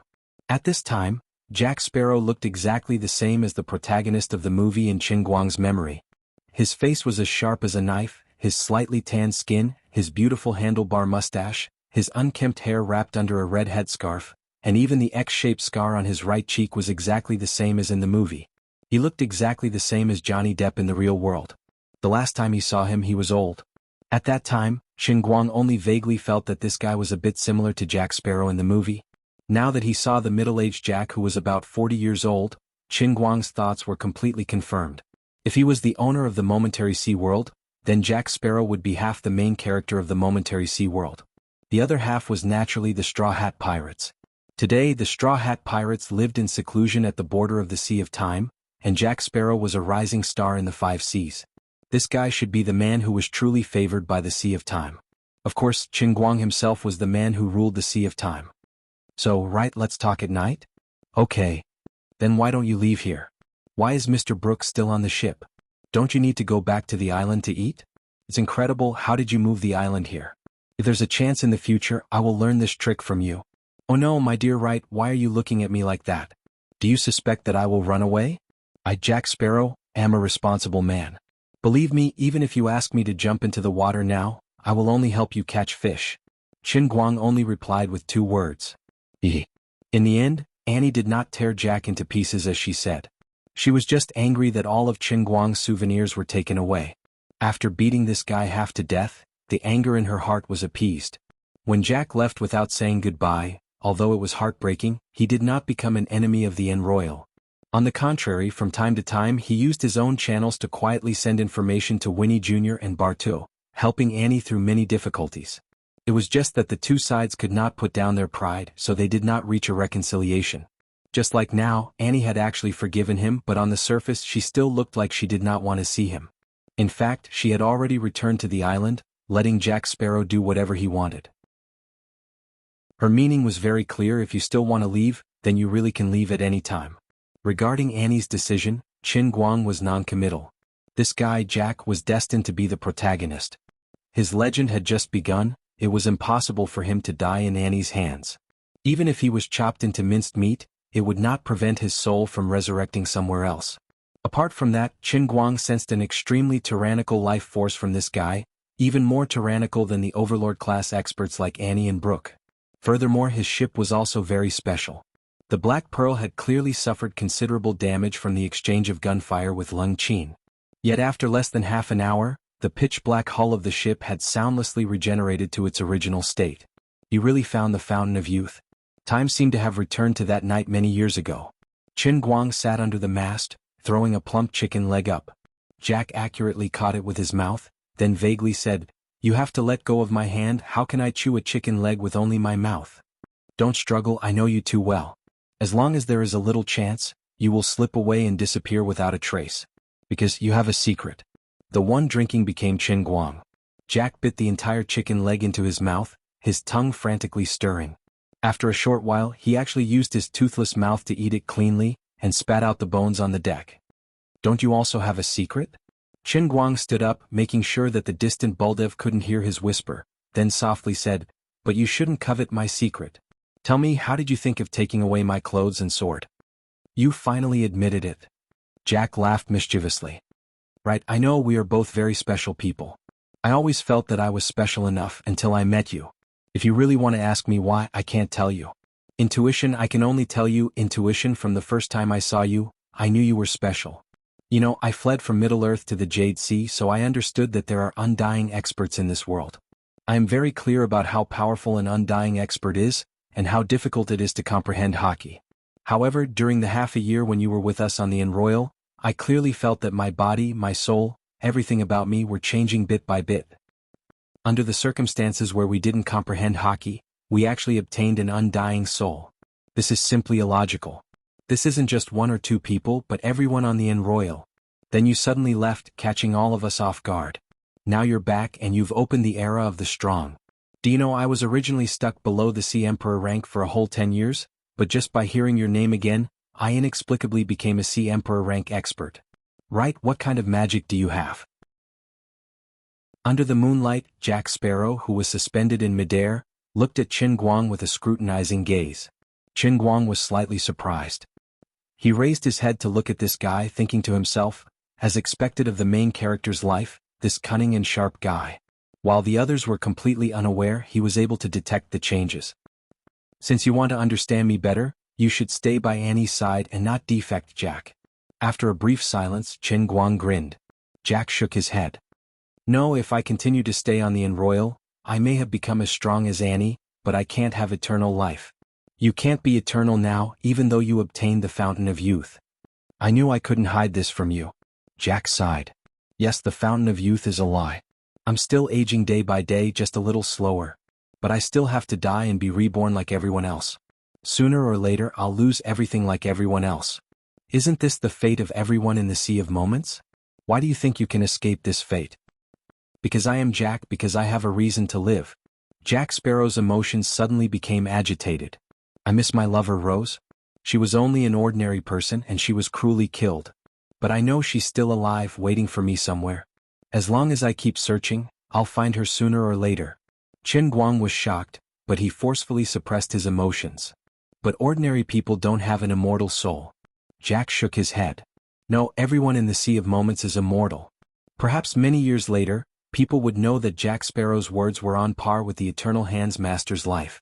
They were the two greatest secrets of the Sea of Moments. Qin Guang simply could not understand. Jack Sparrow's judgment was completely baseless. Because of the connection of souls, the appearance of a person after resurrection would be at least 80 to 90% similar to their previous life's appearance. However, the population of the entire transient sea was too large. Finding two people who looked exactly the same out of 178 billion people wasn't difficult at all. Even if an undying rank expert met a dead person, they would not be able to find any past memories from their conversation. When a person's soul was cleared and they grew up again, they would experience a completely different life from their previous life. There was no reason to say that they were still the same person. If the steel used to make the kitchen knife was smelted again and then made into another kitchen knife, it could not be considered the same knife. Only Qin Guang himself, the master of the Sea of Moments, could clearly see the changes from a bystander's point of view. He could not understand how Jack Sparrow could see through this matter. "Right, looking at your expression, I know that I guessed correctly," Jack Sparrow said with a smile. He was very proud of himself. Qin Guang could not help but curse. Needless to say, Jack Sparrow, who had only been revived once, could not possibly have the knowledge of Gol Roger or Magellan. Unlike others who had used generations of hard work to discover the mysteries of the Eternal Hand, this guy was able to see through the mysteries of the heavens with a single sentence. He relied on his unlucky intuition, which he had shown off more than once. King want to defy the heavens. Qin Guang gritted his teeth. "I won't give you an answer. It doesn't matter. This only strengthens my confidence to travel the entire ocean and find Rose. She is just an ordinary person. There is no need for you to do this. No, right, you don't understand love. I am willing to die for her. I am even more willing to live for her. Qin Guang felt very unhappy. As a hidden boss, he had actually shocked a doll time and time again. Now he was even mocked by him. This was intolerable. He rolled his eyes and shouted into the distance, "Baldev, get Bob to bring me the Divination Temple's leaflet. Jack, you might not know about the new business that Wright Island recently launched. I think you will be very interested in it." Qin Guang smiled evilly. "Aren't you capable? Aren't your intuition defying the heavens? Aren't you going to use your entire life to find your lover? You want to live forever to find your woman. I can understand that. After all, to find a woman in the vast Shuzhou Sea amongst the 170 billion people, the difficulty was simply unimaginable. However, the old man had a telescope. I will help you find her. I will do it now. You have no goal in life. Let's see how you can still be so noble. Let's see how you can pursue eternal life. In front of a true big boss like the old man, your main character life is still not tough enough." Qin Guang's mischievous soul was burning. A moment later, Jack Sparrow listened to Qin Guang personally read the Divination Temple's leaflet. His expression changed. "How is it? Are you interested? You just can't speak. As long as you have my help, your Rose will be at your fingertips. If I remember correctly, you know a very obscure Hebrew dialect. Otherwise, you wouldn't even be qualified to enjoy this incredible divination." Qin Guang used a devilish tone to tempt him. He shook the devil juice that Bob had brought over. Beside him was his divination box. Unexpectedly, a moment later, Jack Sparrow suddenly shook his head. "No, I refuse." Qin Guang's smile gradually faded. "Reason? Intuition. You think I would lie to you? Would I purposely find a woman who was not Rose, but someone who looked like her to fool you? After all, without an immortal soul, no one can retain their memory. So, are you afraid that you can't see through my scam? No, you are my friend. I believe you. But my intuition tells me that I have to do it myself. I will always believe in my intuition and never go against it. My intuition also tells me that you want my Hebrew. So, I can drink your holy water of faith. This will be my punishment for stealing Annie's things. But I refuse your help."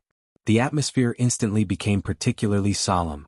From this guy, Qin Guang really saw infinite possibilities. Putting away the thought of teasing him, Qin Guang's expression became unprecedentedly solemn. He loosened the rope that bound Jack Sparrow and said, "Thank you, Jack.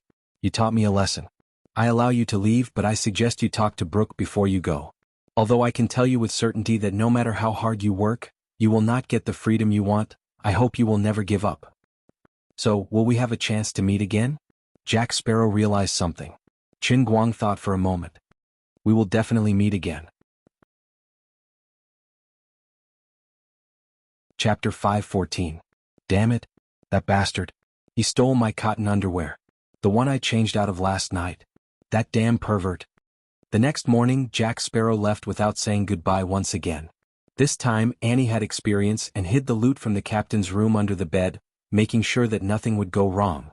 But Qin Guang made a mistake. He only let Celine wash the clothes he changed out of yesterday and hang them outside the window. The next morning, everything else was still there, but the fresh underwear was gone.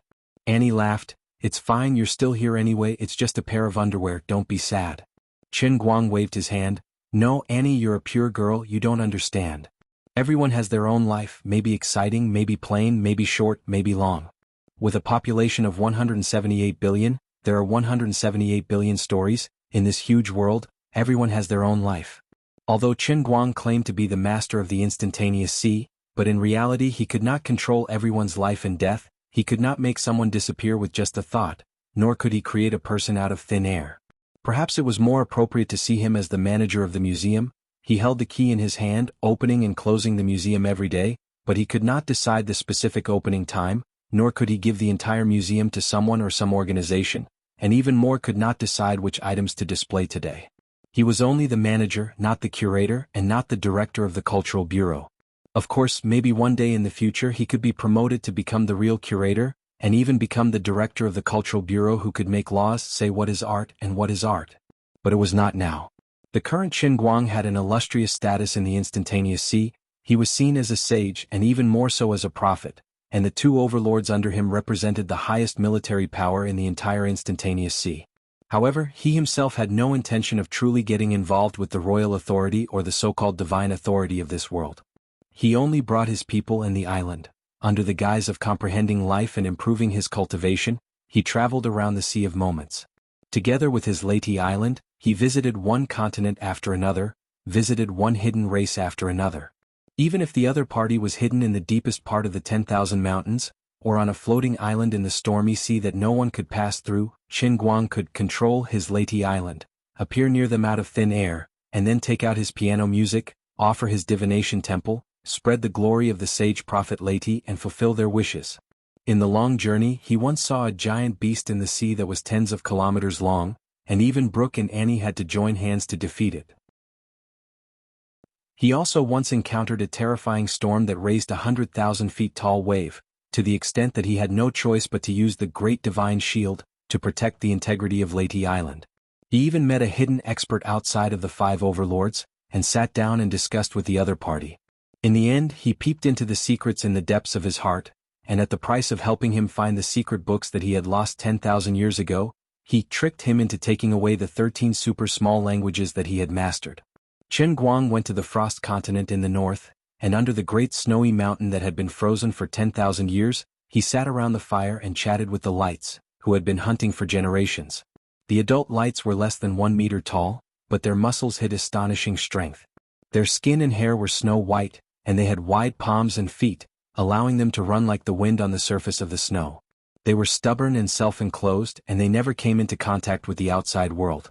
Qin Guang spent 3 days and finally dug out the deepest and truest wish of the Light's chief, and helped him find the artifact armor that the first chief of the Lights had left on the battlefield. He also obtained the dozens of Inuit dialects that he had mastered. However, the Lights were just a drop in the ocean in Qin Guang's long journey. Qin Guang also left an illustrious name on the Azure Dragon continent in the east, and with a famous work that flew 3,000 feet straight down, he was conferred the title of Poetry Immortal on the continent where the Wuxia people lived in the Sea of Moments. He came to the Sky Blue continent, which was full of black people, and on a whim he pulled Brooke and the other top experts to build a magnificent sphinx. He also left an enlarged version of Saint Christ on the Cape of the Ruba continent. He also left thousands of human-faced giant elephants on the floating island for the Fythe people, who worshipped human faces in the outer sea. Just as he promised everyone, he brought the people of Leyte Island and left their footprints all over the Sea of Moments. Rather than learning more languages, it would be better to say that he was constantly talking to others, listening to their stories, and understanding the vast and messy history of the Sea of Moments. At the same time, he also left behind some of his own history. Of course, there were people who succeeded in their studies on Leyte Island, and returned home in glory. At the same time, there were also new geniuses who had the honor of entering this holy land from the shores of other continents and floating islands. A person's greatness was demonstrated through his contributions to the world. Poseidon changed the people of the Sea of Moments, Magellan opened the eyes of the people of this world for the first time, Columbus used his life to stare at the shackles in the sky, Gold Roger summarized history into a letter, the Straw Hat Pirates passed down the seeds of history, and now settled at the end of the world. Qin Guang believed that with the amazing historian Nico Robin, when Luffy and the others returned, they would definitely bring back more of the truth of the world. Today, Qin Guang used the name right to open a new era of experts, and he brought the 100 million years of bardic culture to great success. He even personally guided Bob to promote the effects of the functional shells. But his greatest contribution was not just this, it was to use a few decades to let everyone on Leyte Island walk the sea with him. He had broadened the horizons of these people and broadened their hearts. The wider a person's horizon was, the higher their heart was. The height of their heart determined the heights they would eventually reach. Even legendary pirates like Blackbeard Teach and Dutchman Davy could not resist the temptation of Leyte Island. They came to Leyte Island as apprentices, starting from the most basic gardener and becoming a normal resident of Leyte Island. In the end, Annie Polly was the first to step out of the realm of hegemons, pushing her strength to new heights. That day, Annie stood on the sea, her eyes closed and her arms outstretched. The waves beneath her feet turned into giant whales that were 10,000 meters long, bouncing with her emotions. The waves moved because of her, the storms rose because of her, the sky howled because of her, the sea beasts bowed to her. The Sea of Moments left people with more than just suppression. When a person's strength was recognized by the sea, then they would be recognized by the sea. This was a realm that Poseidon had never reached, a level of strength never seen before. Qin Guang had personally named this realm the Ruler Realm. That was because the current Annie Bali could rule an entire ocean. 3 days later, Blackbeard Teach was pruning flowers and listening to music. He followed in Annie's footsteps and became a paragon. 7 days later, Jack Sparrow, hundreds of millions of kilometers away, spouted a monstrous lie to the sea. Sea of Moments, I am your most devout believer. No one can shake my faith in you. Why won't you let me control your power? Jack Sparrow, the shameless bastard, swindled a third paragon out of power. Since then, the 5 hegemons and the 28 Poseidons had become history. Qin Guang had used his own strength, and in less than 200 years, he had raised the power of the Sea of Moments by 2 levels. Even Qin Guang's most devout follower, the future ancestor of countless bootlickers, Bob, was speechless at Wright's greatness. He turned every single scholar into a mute so that these half-witted people would learn one thing: talk less and think more. Watson wrote this in his biographical novel, The Sage and the Prophet. Of course, Watson had written this book specifically for Qin Guang. Ever since he couldn't speak, the man's pen had grown sharper and sharper. He had the style of a modern Conan Doyle. Qin Guang's face reddened when he read the words. He patted Watson on the shoulder. Not bad, kid. If there is a day in the future when my name will be engraved into the monument of history, it will definitely be because I spent my entire life running around for Lord Wright. Bob didn't want to be outdone. In his field of expertise, he didn't want to lose to the mute Watson. Time flew, and Qin Guang reveled in the carefree life of roaming the seas. Relying on the piano god statue and pile driver god statue, he could collect 200 billion faith points every day. When he was bored, he would drag Annie to the floating palace at the bottom of the sea for 80,000 rounds. Such days were simply too blissful, too comfortable. Without the spiritual seal, living in an isolated space for a long time would naturally make one depressed and depressed. But now it was different. Qin Guang's journey was the entire sea of transient. He had a beautiful woman like Annie by his side, and also a skeleton musician like Brooke who would occasionally baffle his elders. Bob, who was always talkative but always able to help Qin Guang solve his problems. Little Winnie and Bartu, these old fellows, gradually became more cheerful and generous in front of Qin Guang. That's right, Baldev, who had hidden his secret for most of his life, was finally discovered by Bob on a full moon night. At that time, the 18-year-old Bob was showing off his newly developed rainbow shells to Qin Guang. As a result, under the bright moon, Bob's body hair suddenly sprouted like a sprout after a rain. His mouth gradually protruded forward, and his ears began to elongate. A few minutes later, a burly werewolf appeared in front of Qin Guang, puffing white smoke. Qin Guang and Bob were terrified. "My lord, do I look ugly now?" Bob asked in a sobbing tone. Qin Guang took a mirror from the side and said, "Not bad. You look pretty awesome." "That idiot Baldev is a werewolf. He passed the werewolf gene to me." "Oh," Bob cried. Qin Guang was silent for a long time. "Bob, only a husky will bark." "Woof? My lord, I'm not a werewolf." At this time, Baldev seemed to have sensed the change in his son, and appeared at the door. He was also covered in hair. Bob's face was covered in tears. "Damn it. Could it be that you are the ancient huskies? You've been calling me a wolf all your life and now you're telling me you're a husky? If I didn't become your son, I would never know that you're hiding such a deep secret." Looking at the 2 huskies, Qin Guang felt sad for them and silently threw the plates on the table out of the window. "Oh, son. We're humans. Don't catch the plates. Baldev, you idiot. You run faster than me." "Oh."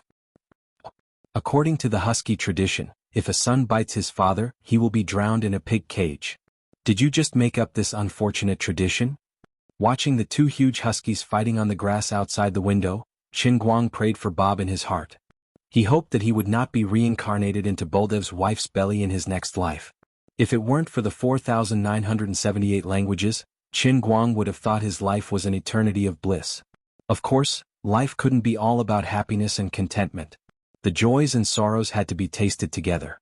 Even as the master of the Sea of Moments, he couldn't stop time from leaving its mark on Annie's body. Even if Qin Guang found the fountain of youth for Annie, he couldn't stop the passage of time. Finally, when Annie, the first paragon of the Sea of Moments, was 90 years old, she couldn't stand her old self any longer. She appeared by Qin Guang's side, left a letter, and left on the end royal. She forbade Qin Guang from looking for her. "I know you always say I look 30. Yes, I age slower than most people. The fountain of youth has given me an immortal body just like you. But I know. I'm old, I'm going to die soon. Wait for me for 18 years, okay? 3 years later, Qin Guang held the newborn Annie in his arms, a wide grin on his face. Annie, on the other hand, rolled her eyes. They had agreed on 18 years, but this guy had been waiting near the place where she was born for so long. My lord, you won't even let a baby go, will you? Bob abruptly interjected. Qin Guang sucked in a breath of cold air. Annie, still a baby, silently extended a white finger.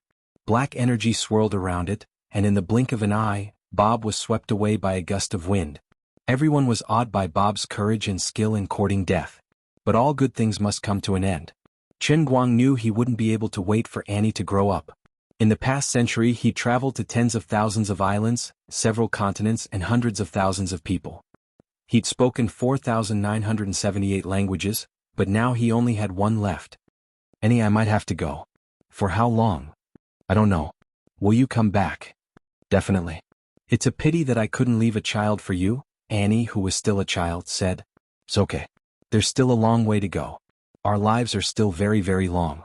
For others, Qin Guang might not be able to help, or he might not be willing to pay such a huge price. But for some people, Qin Guang was willing to pay faith points to preserve their memories. This meant that even if their memories were to be erased in the long years, Qin Guang could still use faith points to help them restore their memories. This might be considered immortality to a certain extent. Chapter 5:15. Liuli, do you really think that there are people who can be eternal? Standing at the peak of Cloud City, Qin Guang asks. Liuli carefully sets up the last piece of wood on the wooden house. Below the wooden house is the deer cry flower, which only has half of its roots left. She raises her head to look at Qin Guang, who is high up in the sky, and grins. When you asked this question, I am very glad that you didn't waste your 200 years in the sea of time. But I have to correct you. There has never been anyone who can be eternal. Even the universe that you see has no eternity. Its seemingly endless lifespan will eventually come to an end. Then what is the end of the universe? Is it what modern scientists say, that the universe is constantly enlarging and will eventually return to eternal peace? Or is it another theory, that the universe is shrinking and the entire universe will fuse into a tiny elementary particle and complete a singularity explosion like fireworks? Qin Guang asks curiously. Liuli thinks for a moment and shakes her head. I can't answer this question of yours. Why? Because this is your universe. No, that's not right. Because every plane of existence is different. Even in this emperor's long lifespan, I have seen planes being destroyed more than once. But just like how you can never find two identical leaves on Earth, there are no two completely identical planes. In other words, even if two planes look almost exactly the same, one of them only has one more oxygen atom than the other that you understand, or one more electron. In the end, there will be a world of difference in the evolution of these two planes. As for your so-called eternity from a human's point of view, a true God like me is eternal because my lifespan is so long that it exceeds the limits of human understanding. But from my point of view, what counts as eternity? This question, how can this old lady answer it? Why do you ask so many questions the moment you come out? You should change your name to 100,000 Whys. Facing the irascible Liuli, Qin Guang still wore a seer's warm smile. Today's me is no longer who I used to be. Because in the hundreds of years that I've been traveling the seas, I've heard too many stories and seen too many sceneries. I've crossed mountains and seas, and I've also passed through mountains and seas. I once stood at the top of the world, and my personality has become noble. I have an endless desire for knowledge, so I always have endless questions to ask. Liuli looked at Qin Guang calmly. I'll allow you to act cool for another 5 minutes. The world is so beautiful, but you are so violent. This is not good, not good.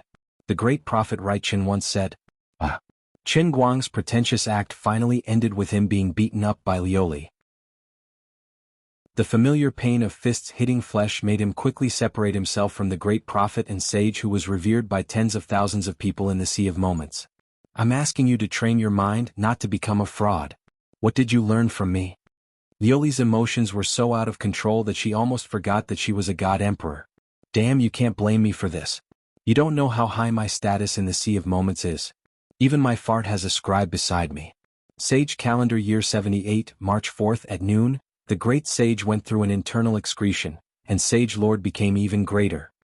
You've been living like this for the past 100 years. What else can I do? I didn't even bring any books in, so what a waste. If you bring a few more books in and let me study for 100 years, when I come out, I'll definitely be the greatest scientist in the history of mankind. Qin Guang shrugged his shoulders. If I don't find some fun, then wouldn't I be bored to death? It's over. Your mentality is already old, but you haven't improved at all. You're basically an old trash with a young face. Qin Guang looked at Lioli with disdain. If I'm also an old trash when I'm over 200 years old and I sleep for 100 years, then how useless are you, Lord Lioli? Qin Guang didn't know if people who lived longer were smarter or not, but he felt that he was getting bolder and bolder. Finally, Lioli's eyes flashed with an ominous glint. She clenched her teeth and her eyes emitted a glint that looked like she was about to devour someone. My great, wise, and intelligent Lord Lioli, although I've never been to the Endless God Realm, I know that in the Endless God Realm, you are definitely the most beautiful star shining in the sky. Thanks to Master Flatterer Bob, I've been flattering that fellow for over 100 years. Even if I haven't eaten pork, I've seen pigs run. Seeing that the situation was bad, Qin Guang recalled the countless flatterers that Bob had flattered in the past 100 years. After decisively adapting it, he blurted it out. The effect of Master Bob's flattery was indeed outstanding. Lioli's anger quickly dropped to zero and she revealed a satisfied smile. It seems like your improvement this time is quite remarkable. I was wrong about you just now. The hell, you mean that I've improved by learning how to flatter? In the end, this is what you're after.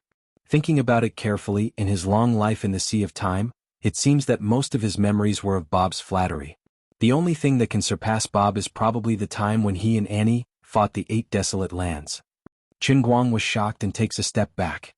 Could it be, your original intention was... Lioli saw through his thoughts and charmingly rolled her eyes at him. If you want to think that way, then I won't oppose it.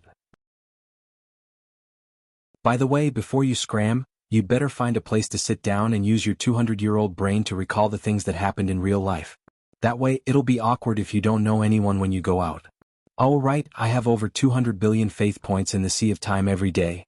Didn't you say that you can exchange it? How much can I exchange for? This was the question that Qin Guang was most concerned about. He roared. If you don't know, then look for yourself. Lioli roared back at him with an even louder voice. Standing beside the pile driver Tintin statue that was as long as a fingernail, Qin Guang ridiculed. 2 statues add up to 29,000. Your exchange rate is too low. Over 200 billion is only so little. But you unscrupulous contractor, are you purposely deducting the old man's faith points? Are you deducting 20 million every day until I'm only left with 29,000? Hee hee. Also, didn't you say that my Tintin statue is very big? What the hell is this 1-inch nail? It was very big before, but then I felt that it wasn't very elegant, so I shrunk it a little and used up a chance to change its appearance. Lioli shrugged. This isn't restoring the truth at all. You are tampering with history. If someone sees it in the future, they will think that I'm really that small. Qin Guang raised his back in protest. Lioli took a deep breath and finally said, I can't take it anymore. Goodbye. Seeing that the situation wasn't good, Qin Guang didn't bother to find a corner to reminisce about the past. He decisively ran away. Light flashed and he finally returned to reality. He slowly put down the cup of water in front of his mouth. It seemed that only a moment had passed in the outside world. He still had the gold medal of the China Amateur Darts Championship hanging around his neck. Not far from him was Xen Qin, the little lowly, holding her phone and recording a live broadcast. Further away were Papalika and the other foreign players who were about to leave. Shaking his head slightly, memories gradually surfaced in his mind. Qin Guang had to quickly recall what had happened based on his current environment. That's right, I seem to have easily won the Amateur Darts Championship with 9 darts. Then, the Chinese contestants and the people from the Escort Association all knelt down and became my diehard fans. I guess that the old men in front of the TV were also convinced. The bullet screen in the live broadcast room should be exploding right now. However, those foreigners seemed to have a problem with it. They felt that the old man had cheated and wanted to pressure the Escort Association to check if the darts used by the old man were deceptive. Then the old man of the Escort Association supported me and told them that this was China and that they didn't have the final say. Then this group of people left angrily. Before they left, they said something in a language that wasn't English. I didn't understand what they were talking about, so I wasn't in a good mood. Then I entered the World Within Cup and was forced to learn 4,978 languages. That's right, it was this group of unlucky scumbags who showed off their dialects in front of the old man, causing the old man to enter the sea of moments without any preparation. Unforgivable. I don't know why, but the two words old man sound so natural and casual in my heart. Damn, Lily was right. I'm almost a 200-year-old old trash. Take your phone. At this moment, XN Chin suddenly leaned over and stuffed the phone into Qin Guang's hand. What are you doing? Although she looked calm, Qin Guang felt that she looked like an active volcano that was about to erupt. XN Chin remained expressionless. Nothing much. I'm going to break their legs. Although I don't understand what they're saying, I know that they're definitely scolding you. Don't. Qin Guang stuffed the phone back into XN Chin's hand and stood in front of her. There are so many people watching. The World Championship is about to start. If you break someone's legs, wouldn't that be a diplomatic incident? XN Chin shook her head. It's fine. I can handle it. You'd better behave yourself. How could Qin Guang really let her break their bones? How would he be able to participate in the World Championship? He was still waiting for the World Championship to earn some faith points.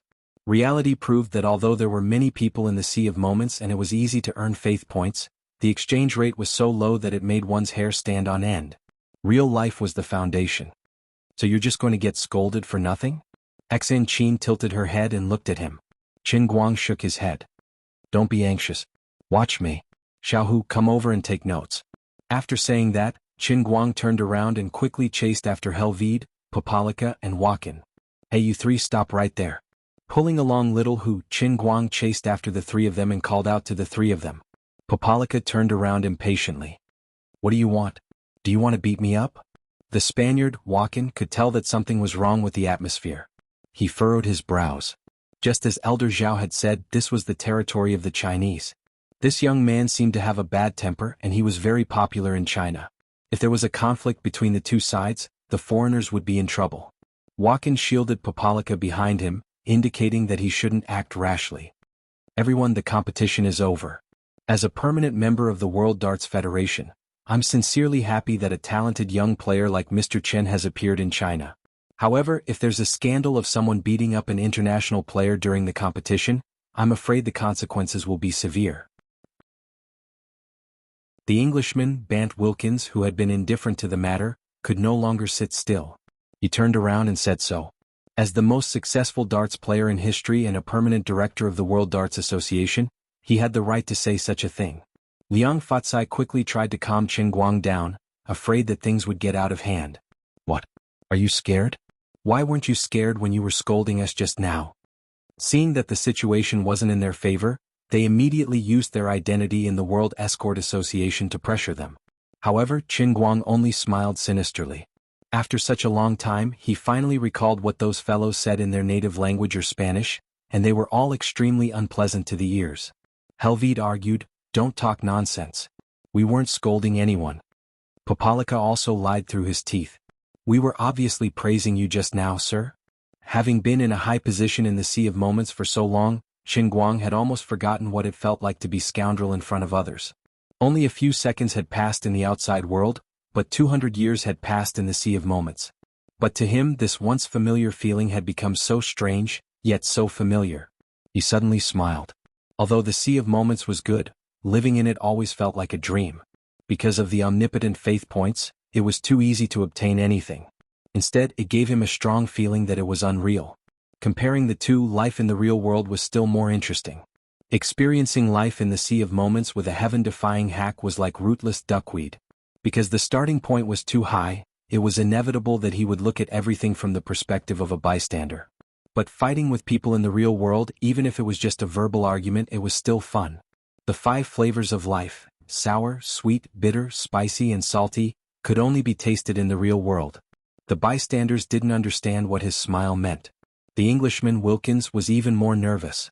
He had often heard that there was a type of Huaxiao person who prided themselves on etiquette that was especially scary. When he was yelling at you, there was still room for negotiation. But when he suddenly calmed down and smiled at you, it meant that he was going to beat you up. Mr. Chin, don't do anything stupid. Wilkins hurriedly said. Even if Huaxiao was expelled from the World Escort Association, it would not be worth it for them to get hurt here. Wilkins, I am indeed very angry now, but don't treat me like a barbarian like them. As for whether they scolded anyone, I think they know very well in their hearts. Qin Guang didn't take Wilkins' threat seriously. Of course we didn't. The matter seemed to have reached a point where it couldn't be stopped. Wakin still refused to admit it. The three of them didn't expect this Huaxiao person to be so persistent. If Chen Guang hadn't understood what the three of them were saying, he might have really let them go. But now that he understood, of course he wouldn't let it go. Is that so? You and you, do you dare to swear to God? Chen Guang pointed at Bopalika, Wakin, and Helvide. What? You are humiliating us. This is a shameful scandal. The three of them were guilty, so of course they didn't dare to swear. Just then a strange language came out of Chen Guang's mouth. It wasn't Mandarin, nor was it English. It was the language that the three of them had spoken when they were scolding Chen Guang. From the pronunciation to the words, it was exactly the same as what they had said before. F***ck, what kind of memory does this guy have? He actually remembered all of my weird pronunciation. The three of them were extremely shocked and began to panic. If he really memorized it like that, he might really be able to translate it to a linguist after this. It was very likely that they would be reported to the International Security Association, and it would become a big issue. Chapter 5:16. That's what you said just now, right? By the way, I forgot to tell you that in addition to being a darts player, I am also a very famous online streamer. Now I have nearly 3 million viewers in my live broadcast room. What you said just now has been recorded in my live broadcast room. You'd better not lie through your teeth, or I will make you the laughingstock of the world. Chen Guang looked at the three of them. With his influence on the Chinese internet, it might be an exaggeration to say that he was the laughingstock of the world, but he could make them famous in China for a while. Other than that, it was not impossible for China's trending news to affect the international community. This group of international friends was really scared. Yes, that's what I said just now. Popalika's face changed. He did not expect the little girl wearing a mask and holding a mobile phone to be doing a live broadcast. But I mean no harm. My pronunciation just now, shut up. I also said the same thing to you too, right? Chen Guang looked at Helvide and Wakin. The two of them looked at each other and nodded helplessly. Since you two have admitted to it, then let me translate what these three people just said, Chen Guang said with a smile. You said that this Asian monkey is a shameful liar. Honestly speaking, you're the one who's a person of color. Isn't it inappropriate for you to say such racist words? Chen Guang pointed at Helvide from Mauritius. You said that all Chinese people are shameful cheaters. You said that Chinese people like to use despicable means to achieve their goals. Am I right? I'm Popalika from the Fidos tribe in the Tennessee River region, Chen Guang said as he looked at Popalika. Wakin from the province of Tarragona, Catalonia. You just greeted my family. Now, I will use the international language to return the favor. **ck. Are you satisfied? Chen Guang said to Wakin. How is this possible? The three of them were shocked. What the hell? It had only been less than a minute since they started scolding him. Where did he find a translator? Was he one of the viewers in the live broadcast? There was no reason for that. The three of us are speaking very unpopular languages that not many people would learn. Even in our own country there are not many people who know them. How could it be so coincidentally in this guy's live broadcast room? Chen Guang felt proud of the three of them when he saw their dumbfounded expressions. To be honest, because of the three of you idiots, in order to teach you a lesson, in order to act so insignificant in front of you, I was actually sent to the Sea of Transient to live for more than 200 years. How honored should you be? This was probably the most expensive act of showing off in history. Now I'll give you one last chance to apologize. Little Hu, do you remember what I just said? Other than the last ****, write down everything else. Make it into materials and prepare to file a complaint. Just say that the foreign contestants criticized our domestic competition and even insulted China's national champion in public after the competition. Write down the severity of the matter and send it to UNESCO. Chen Guang turned around and spoke to Xiao Hu in English. Everyone rolled their eyes. Do you still want to call the peacekeepers to sweep the area? You're even bringing up UNESCO. Sir, I'm sorry. Popalika was disgusted, but he was in the right, so he had no choice but to bow his head. Wakin and Helvide looked at each other and apologized in unison. The 2 to 3 million viewers in the live broadcast room who had seen the whole thing from beginning to end were instantly overjoyed. A live broadcast of face-slapping foreigners had really succeeded. The other party had actually lowered his head and admitted his mistake. He was indeed Brother Almighty. After apologizing, Popalika and the other two thought that Chen Guang would generously forgive them. Unexpectedly, Chen Guang flipped his hair and said, "All right, you can go." Before you go, I'll give you an ancient Chinese saying. Frogs at the bottom of a well don't know the immensity of heaven and earth. You've never seen it, so you think it's impossible. You can't do it, so you think I have to cheat. I'll wait for you at the World Championship. 9 darts. No matter what the competition is, no matter how far I stand, I still only want 9 darts. All the foreign players, including Wilkins, were already cursing in their hearts. F***ck, this guy's style is different from the average Wuxia person. You don't have the demeanor of a great country. You're really petty. Our heads are already so low and you're still so ruthless? Qin Guang smiled as he watched the group of people run away dejectedly. I'm not targeting anyone. I'm just saying that everyone here is the old man's faith. Brothers, everyone, that's all for today's live broadcast. I'll see you at the World Championship the day after tomorrow. Qin Guang turned to Xan Qin's camera and gestured with his finger. He winked. Now that he had won the national championship, the production of the God of Darts statue had finally exceeded the 10,000 mark. Adding on the 29,000 that came from the Sea of Moments mine every day, it felt like a salted fish turning over a new leaf. Just as Qin Guang was thinking about this in his heart, the cup in his hand moved again. Inexplicably, thick white fog flew over from all directions in the sky, covering the sky and covering the earth. It even filled the entire indoor stadium. Qin Guang raised his hand slightly. He even felt that his body was wrapped up in the thick white fog, making it difficult for him to even lift his hand. It was as if his whole body had sunk into a swamp. What the hell is this? Is this faith? Where did it come from? Is it trying to drown me with this thick fog? His nose twitched and he smelled a familiar scent from the thick white fog. An ominous feeling rose in his heart, and his expression changed drastically. **CK me. He hurriedly shifted his attention away, no longer thinking about the white fog that was produced by the heavenly Holy Grail.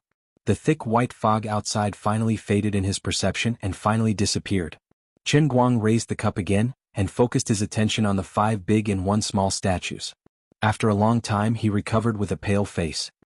He stared blankly at the ceiling and silently said, "Indeed, pornography is the #1 productivity of mankind." The pile driver statue was about to explode. According to the order of appearance, the pile driver was named Little Six. Now that Little Six had just made his debut, he had decisively destroyed the 10,000-year-old Aota statue. Little Six was no bigger than an inch nail. Disregarding the fixed output of 10,000 something in the Sea of Moments, in just a short while, after connecting with everyone in the real world, its daily output had actually soared to 38,000 in one go. Now, the total daily production of faith had reached 97,500, and was approaching the 100,000 mark. The benevolent and wise sage Qin Guang couldn't help but feel sad for many people in this world. How stubborn must you all be to silently send so many faith points before the old man even started to advertise? You all don't need to advertise. Who is the strongest man in the world? Everyone, don't let your imaginations run wild. I'm not going to change my name or my surname. Qin Guang silently patted Little Hu's shoulder. That's right, this guy also sent as many as 5 points a day. This poor guy's married life must be super unharmonious. That pungent smell just now? Forget it, quickly forget about those unhappy things. Let's look at my inventory first. Previously in the Sea of Moments, I didn't use much faith points. After coming out, although I lost a lot of faith points from the Sea of Moments, to the point that it was almost zero, I didn't use up much of the more than 300,000 faith points that I saved before entering the Sea of Moments. Damn it, he suddenly realized something. A day in the real world was equivalent to a year in the transient sea. His exchange rate wasn't more than 200 billion to 29,000, it had to be multiplied by 365. Lori's cheating index has skyrocketed by 365 times. Forget it, she is a god. Her fist is bigger, so she has the final say. This exchange rate is indeed very unscientific, but Lori is a true god. She pays attention to theology and not science. The so-called theology does not reason with you. If God says the heavens are square, then the heavens must be square, let alone a small matter like this. Putting aside those unhappy thoughts, Qin Guang began to feel happy again. According to the current situation, it probably wouldn't take more than a few days to save 600,000, and it wouldn't be so far-fetched to save 6 million. He calculated the time in his heart. Anyway, he was already in Beijing. After participating in the World Darts Championship, he also promised his right-hand woman to go to their whatever concert. Wu Tong was also in Beijing. Although he didn't know where she was training in seclusion, it wouldn't be right for him to come here without telling her. Most importantly, he couldn't get in touch with Wenwen recently. Although Chen Guang knew that she wouldn't encounter any trouble with her ability, he still couldn't stop worrying about her. If she really had any troubles, dragging her to play a few rounds of games to relieve her feelings would be considered being a good friend. Therefore, he estimated that he wouldn't be able to return to Beijing anytime soon. It was better to call Xuelin, his cheap disciple, and ask her to come to Beijing herself. On the other side, Chen Guang sat in the car and called Xuelin. He happily said that he would set off immediately. On the other side, Chen Guang saw that Xan Qin didn't get into the car. She looked troubled. Having known her for so long, Chen Guang had never seen this little girl distressed. "What's wrong?" Chen Guang got out of the car and asked. Xan Qin shook her head slightly. "Nothing." She looked like she didn't want to talk about it anymore. Then she sat down in the car. "Guys, the competition is over. Do you want to travel somewhere?" The driver arranged by the escort association in the front row turned around and asked. He was quite curious about the relationship between these two. They looked like brother and sister, but there was no warmth in their conversation. Especially this ridiculously cute little girl. From time to time she would sweetly call Mr. Chen brother, and from time to time she would suddenly go crazy and put on a cold face. She was simply crazy. "No, let's go back to the hotel." Chen Guang had a lot on his mind and wasn't in the mood to travel. Back at the hotel, Xan Qin still grabbed the computer to organize the videos. She was typing furiously on the keyboard. Her movements were so fast that Chen Guang was dazzled. Those who didn't know what was going on would think that she was torturing the keyboard, but Chen Guang knew that every time she made a video, the editing was very beautiful. The number of fans on Weibo had increased again. Recently, the content of the comments below basically revolved around the darts competition. Everyone seemed to have gradually adapted to the omnipotence of the almighty Superman. In any case, he crushed whatever he did. Today there was a new hot topic. During the live broadcast, he caught a few of Popalika's unfriendly international friends and scolded them. Enthusiastic fans had made a video of it and posted it on the internet. Joaquin's Catalan dialect was translated by some Spanish experts, and it was exactly what Chen Guang said. But for the other two indigenous Indian languages and the Mauritian indigenous language, no one could say anything about them no matter how noisy the internet was. But without a doubt, when Chen Guang explained the meaning of the two languages, the two foreigners lowered their heads. Their faces were full of fear and helplessness after their prank was exposed. This meant that what Chen Guang said was right. He really wasn't making a wild guess. That was scary. How could there be such an awesome interpreter on the field? From the time he was scolded to the time he exposed the other party's malice, it took less than a minute. How did this guy know the meaning of swear words in 3 different languages? Some kind of unacceptable speculation gradually emerged in the hearts of the almighty Superman fans. Could it be that, in addition to racing and sharpening pencils, Brother Almighty was also a hidden linguist? But that didn't make sense at all. The change in style was 2F** King fast. It was hard for us to accept. A certain guy from the Jinhuan College posted below, "Hello everyone, I'm Brother Almighty's schoolmate. We were in the same dormitory during military training, and I've known him for more than 3 years. Let me tell you something, Brother Almighty has taken English band 4-6 times, and he still hasn't passed. Our college has given him a nickname, 5 consecutive Neils in band 4. You guys can feel it? This semester's results haven't come out yet. He'll definitely pass this time." One of Chen Guang's diehard fans was unhappy. Last week when I went to his dormitory, he was still praying to Brother Chun. A group of fans expressed that their outlook on life had been turned upside down. Fortunately, a Spanish expert stood up to change the topic. This dialect of the Catalan province of Tarragona, in the whole of Spain, only a small number of people in the Sumat district of Morid Lira can speak it. There are no more than 500,000 people in the world who have mastered this language. This language is also a relatively unorthodox dialect in Spain, and the pronunciation is very different from the orthodox Spanish, just like the relationship between our country's Wunong Ru'a and the official Mandarin. I can understand the meaning after repeated replays, and it's also because I'm currently living in the Sumat district. I really can't understand how Mr. Chen Guang can understand it. This was the evaluation of the Spanish expert. I'm a Chinese American. My family has been living in the United States for more than 3 generations, and I'm currently studying Native American linguistics. I'm sure that Popalika is speaking some kind of Native American language, but I can only determine a small number of the simplest words, which are similar to the meaning of Chinese. I'm currently contacting my Native American classmates, and I'll give you an accurate translation in half an hour. In any case, this short clip had clearly caused quite a stir on the internet, purely because it was too unreasonable and too sci-fi. After scrolling through his Weibo, Qin Guang browsed through the embarrassing female fans' photos and his private messages one by one. He turned around and noticed the short clip on the video website. When he opened it, he was also shocked. The number of comments had already reached 5,000, and the number of hits had exceeded 1 million in 2 hours. This was going viral. Damn it, who uploaded this video? My advertising fees have been taken away by this bastard. Forget it, I don't lack this bit of money right now. I reckon that little Tsong will send me a large sum of money tomorrow morning, and today's live stream is quite profitable. He quickly fell into another train of thought. Up until now, he had only not been able to erect a statue of God in the world in a cup at the spirit sky level. He didn't think about English, there was no hope. Chilin arm? In this regard, he was like a cow gnawing on a pumpkin, not knowing where to start. It wasn't that he didn't try it in the Sea of Time, but he lost to a mere sea emperor in arm wrestling, so he instantly gave up on it. But, including English, he had mastered 4,979 foreign languages. Of course, there was no hope for English alone, but if he took out nearly 5,000 foreign languages, he could easily beat the entire human race, okay? This statue of God was very easy to erect. He didn't even need to display all of them, he could just pull out 200 or 300 and people would kneel to the point of breaking their knees, okay? The statue of One Line Sky was more or less different from the statue of Spirit Sky, right? When he thought of this, he couldn't suppress his excitement. On the other side, Xan Qin, who had just finished uploading the video online, also noticed the commotion. She turned around from her swivel chair. Big brother Qin Guang, how did you understand what those people said today? Qin Guang laughed, thinking I was just about to show off and you came to ask me, are you an actor sent by God to cooperate with me? Little sister, please pay attention to your words, the person standing in front of you is the greatest linguist in human history.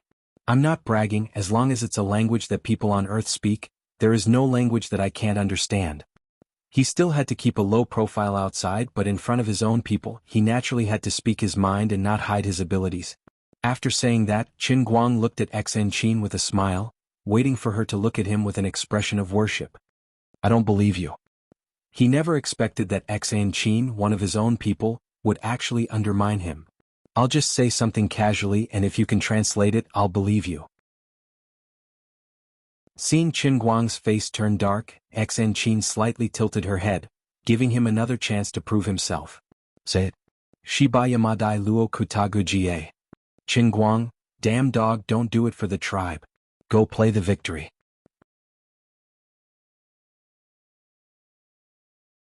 Chapter 517. Tisk, I'm going to wash up and sleep. As the saying goes, acting cool depends on who you're dealing with. For a violent loli like Xan Qin, whose brain circuitry was different from normal people, Qin Guang's acting cool in front of her obviously wouldn't end well. Seeing her turn around and go to the bathroom, she took out a Mickey Mouse toothbrush from her bag and started brushing her teeth. Qin Guang shrugged, indicating that he was defeated by this unromantic child.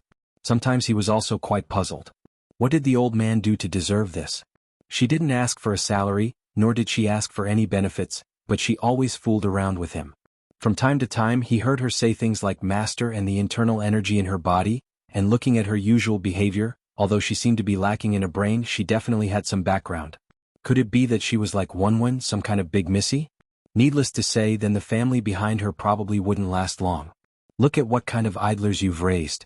Lying on the bed, playing with his phone in boredom, Qin Guang was worried about his tomorrow. The World Championship was the day after tomorrow, which meant that he would have nothing to do tomorrow. This wouldn't do. The old man was now a young man with dreams and pursuits. He had to keep himself busy. Life is short, how can I waste it? Just as he was letting his imagination run wild, he suddenly opened WeChat and clicked on Jiang Ye's profile picture. Although he didn't want to admit it, deep in his heart, he really hoped that Jiang Ye would take a bigger picture. In the end, he didn't see the bigger picture, but the picture in front of him made his scalp go numb.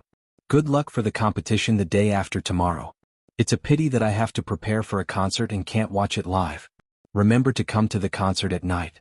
Alright, Sister Shuriwei and I went to Australia last week and happened to visit the master craftsman Jamie Laurent. I pestered him to make a watch strap. Do you like it? The photo that Jiang Ye sent was the work of Jamie Laurent. There were artistic words printed on the outside of the leather watchband. On it was written in English, left and right hands and light. The artistic words looked like a painting and were very charming. In fact, with Chen Guang's outlook on life, he really didn't understand the special purpose of finding a master to make a watchband for a watch. It was purely because he had too much money. The core function of a watch had already been replaced by a mobile phone. When he was poor, he felt that spending more than 1,000,000 yuan on a watch was a very crazy thing to do. Now that he was rich, he somewhat understood the feelings of those who bought luxury goods. They had too much money and wanted to buy the best of everything. For a watch that had a certain function and could also be used as jewelry, it was not a big deal to spend more than 1,000,000 yuan. The necklaces that people hid in their clothes and could not be seen by others were easily worth millions. But it's fine if you buy a watch, but if you go and find a master to buy a watch strap, that's too much. What's even more embarrassing is that I've already resold the watch.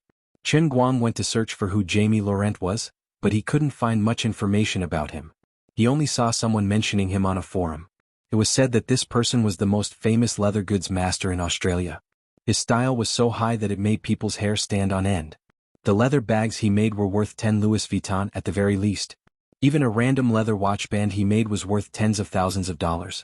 Chen Guang wanted to curse. You're telling me that a piece of leather the width of 2 fingers is worth tens of thousands of dollars? Are you King kidding me? The world of the rich was really scary. Wait, that's not right. The old man should be considered a rich man by now. It wasn't too much to wear a watch worth more than 1,000,000 yuan, and a watchband worth tens of thousands of dollars was also acceptable. But I don't have a watch now. How can I explain it to her? For a moment he only felt extremely melancholic. Back when he sold the Patek Philippe that he had given to himself, frankly speaking, he didn't feel any guilt. At that time, Chen Guang and Jin Jiang weren't very familiar with each other, and he wasn't pretentious enough to want to be friends with the two superstars. He was just a poor student who was lucky enough to save their lives, and they gave him a gift out of gratitude. Then the gift was mine and I could do whatever I wanted with it. After that, we would go our separate ways and have nothing to do with each other anymore. It was that simple. Back then he was so poor that he viewed his relationship with Jin Shirui and Jiang Yage purely as a businessman. Without Chen Guang they really would be dead. If their lives were only worth a few million yuan, that would be a pure insult. Their combined income of hundreds of millions of yuan every year had been a regular on the Forbes celebrity list since they were 16, and had never fallen out of the top 10. The kindness of saving their lives was completely settled with a watch worth more than 1,000,000 yuan. They had made a lot of money, okay? His mother was also waiting for money to save her life. The Patek Philippe took it with its left hand and sold it with its right hand. He didn't owe them anything and they didn't owe him anything either. But later, Chen Guang didn't expect that Jin Shirui and Jiang Yage would really treat him as a friend, and that they would be so generous. When dealing with Wang Ren and Su Lijing, they even said that he was Jin Shirui's boyfriend.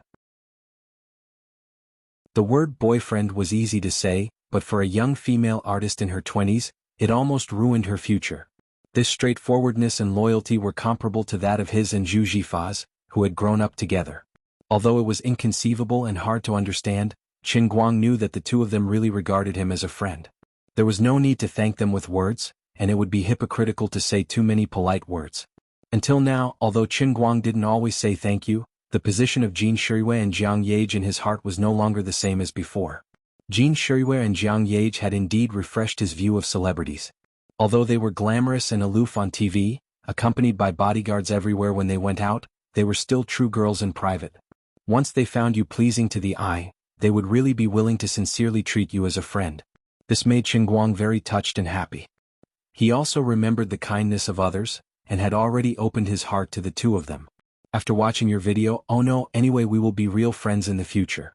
After inexplicably becoming true friends, it didn't seem right for him to sell the gift that the girl had carefully prepared for him. It was Bronte Comet's work, and it was even a super limited edition with their artistic signatures embedded on it. Originally, he had almost forgotten about Patek Philippe. The matter was over, and the debt of gratitude could be slowly returned in the future. But suddenly Jiang Yage made such a statement, which caught him off guard. Chen Guang hesitated. He might as well confess to the two of them and tell them directly, "I sold your watch?" No, it was too shameful and it would make others sad. When a woman gave a man an expensive watch, it often had a different meaning. It was to make the man look down at the watch from time to time and think of them when he saw the watch. Perhaps this was the intention of the two of them when they inlaid their names on the watch in the first place. Silently putting down the phone, Chen Guang's mind was filled with confusion. He didn't dare to reply to Jiang Ye's text message at all, and could only think of a way to save himself. Should I lie to them and say that I left the watch in Wujing and didn't bring it with me? That would be useless. He could hide from the monk, but he couldn't hide from the temple. They had already bought the leather belt worth tens of thousands of dollars, and he couldn't let them plant it in their own hands. With Jiang Ye's character, what if she suddenly attacked him one day and jumped in front of him in Wujing? Dang dang dang dang. Give me the watch, I'll change the tape for you. Wouldn't it be even more embarrassing if he was exposed? Looking at the time, it was already 11:30 at night. Never mind, I'll try to contact Linny and see if he can buy the watch back.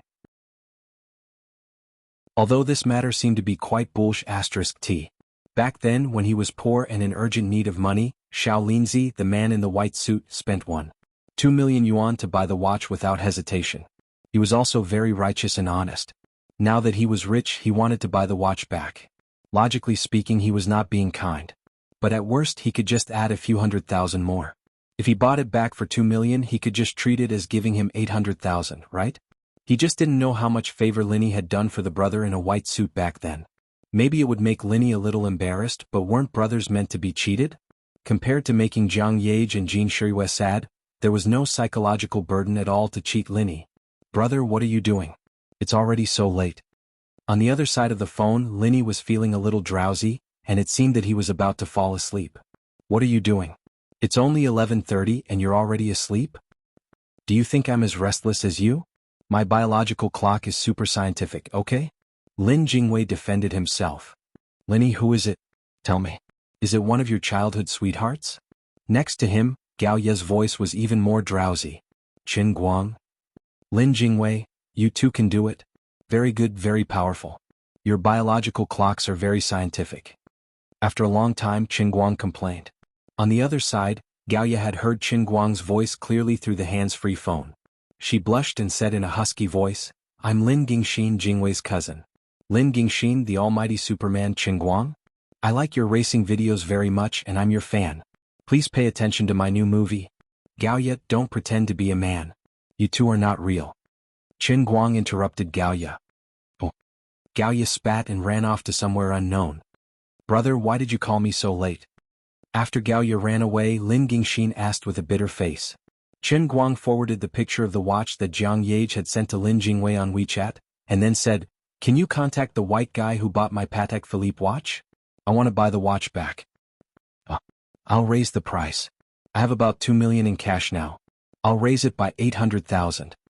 Lin Jingwei's face became even more bitter. Brother, this is embarrassing. Money is not a problem. Qin Guang said anxiously, There's no other way. Jiang Ye said she found a leather goods master called Jamie Laurent to make a watch strap. One piece of leather is worth tens of thousands of dollars and she wants to give it to me. I'm very depressed now. A watch strap made by Jamie himself? He even designed a special artistic font. She had to do a lot of favors to get it. Jiang Ye really cares about you. If I were her, I would be so angry that I wouldn't be able to eat for 3 days if I knew you sold the watch. Lin Jingwei also realized the seriousness of the problem. Don't talk about Shangxin anymore. I've already realized my mistake. I feel guilty. Lin Jingwei agreed. You're worse than a beast. That's right. You heartless and unscrupulous scum. Yes. You're such an ingrate who eats people without spitting out the bones. You're right. You. That's enough. Say something useful. I turned on the recording. Do you believe I won't clip your conversation with Gao Ye and send it to the class chat group? Lin Jingwei admitted defeat after scolding him twice. Brother, I was wrong. I'll call Brother Xiaobai and see what he has to say. The brother Bai he was talking about was the young man in a white suit who bought the Patek Philippe watch for 2 million without batting an eyelid. Like his name, his clothes and surname were very white. 5 minutes later, Lin Jingwei called back. This is embarrassing. What did Brother Bai say? Brother Bai said that I can take the watch back, but I have to agree to one condition. Is it a price increase? Now that he was not short of money, Qin Guang felt that any problem that could be solved with money was not a problem. No. Brother Bai is right. You have to step over his dead body. Damn it. It's just a watch. Is there a need to do this? What kind of godly condition is this? He also said something else. What? He will beat you up every time he sees you. He won't even give me face, Lin Jingwei said. At this moment, Qin Guang had an uneasy feeling in his heart. He's not finished. Qin Guang was about to break down. Can you finish the bad news in one go? You're going to kill me. He has to go to the concert the day after tomorrow with the watch. He will expose you on the spot and tell Jin Shirue that you sold the watch they gave you. Did Brother Bai have a grudge against me in my previous life? Was there a need to set me up like this? Qin Guang was about to explode. Lin Jingwei shook his head. I don't know if there was a grudge in your previous life, but there must be a grudge between you and him in this life. He has been chasing after Jin Shirue for 8 to 9 years since they were teenagers. Now that you've become Jin Shirue's fake boyfriend, he might not have thought of this if we didn't mention it today. Let's give him a reminder. Then why did you introduce him to me? Who would have thought that you would be so good at stirring up trouble? Even Jin Shirue had to fake a relationship with you to protect you. Only the few of us knew it was fake. Brother Bai must have thought it was real. He hates you to death. So you're blaming me? It's hard to guard against life's events. Can you at least give me some constructive advice? Lin Jingwei thought for a long time. Brother Guang, I do have a constructive suggestion. What do you mean? Steal your sister. Stealing something worth more than 1,000,000 yuan? Your suggestion is very constructive.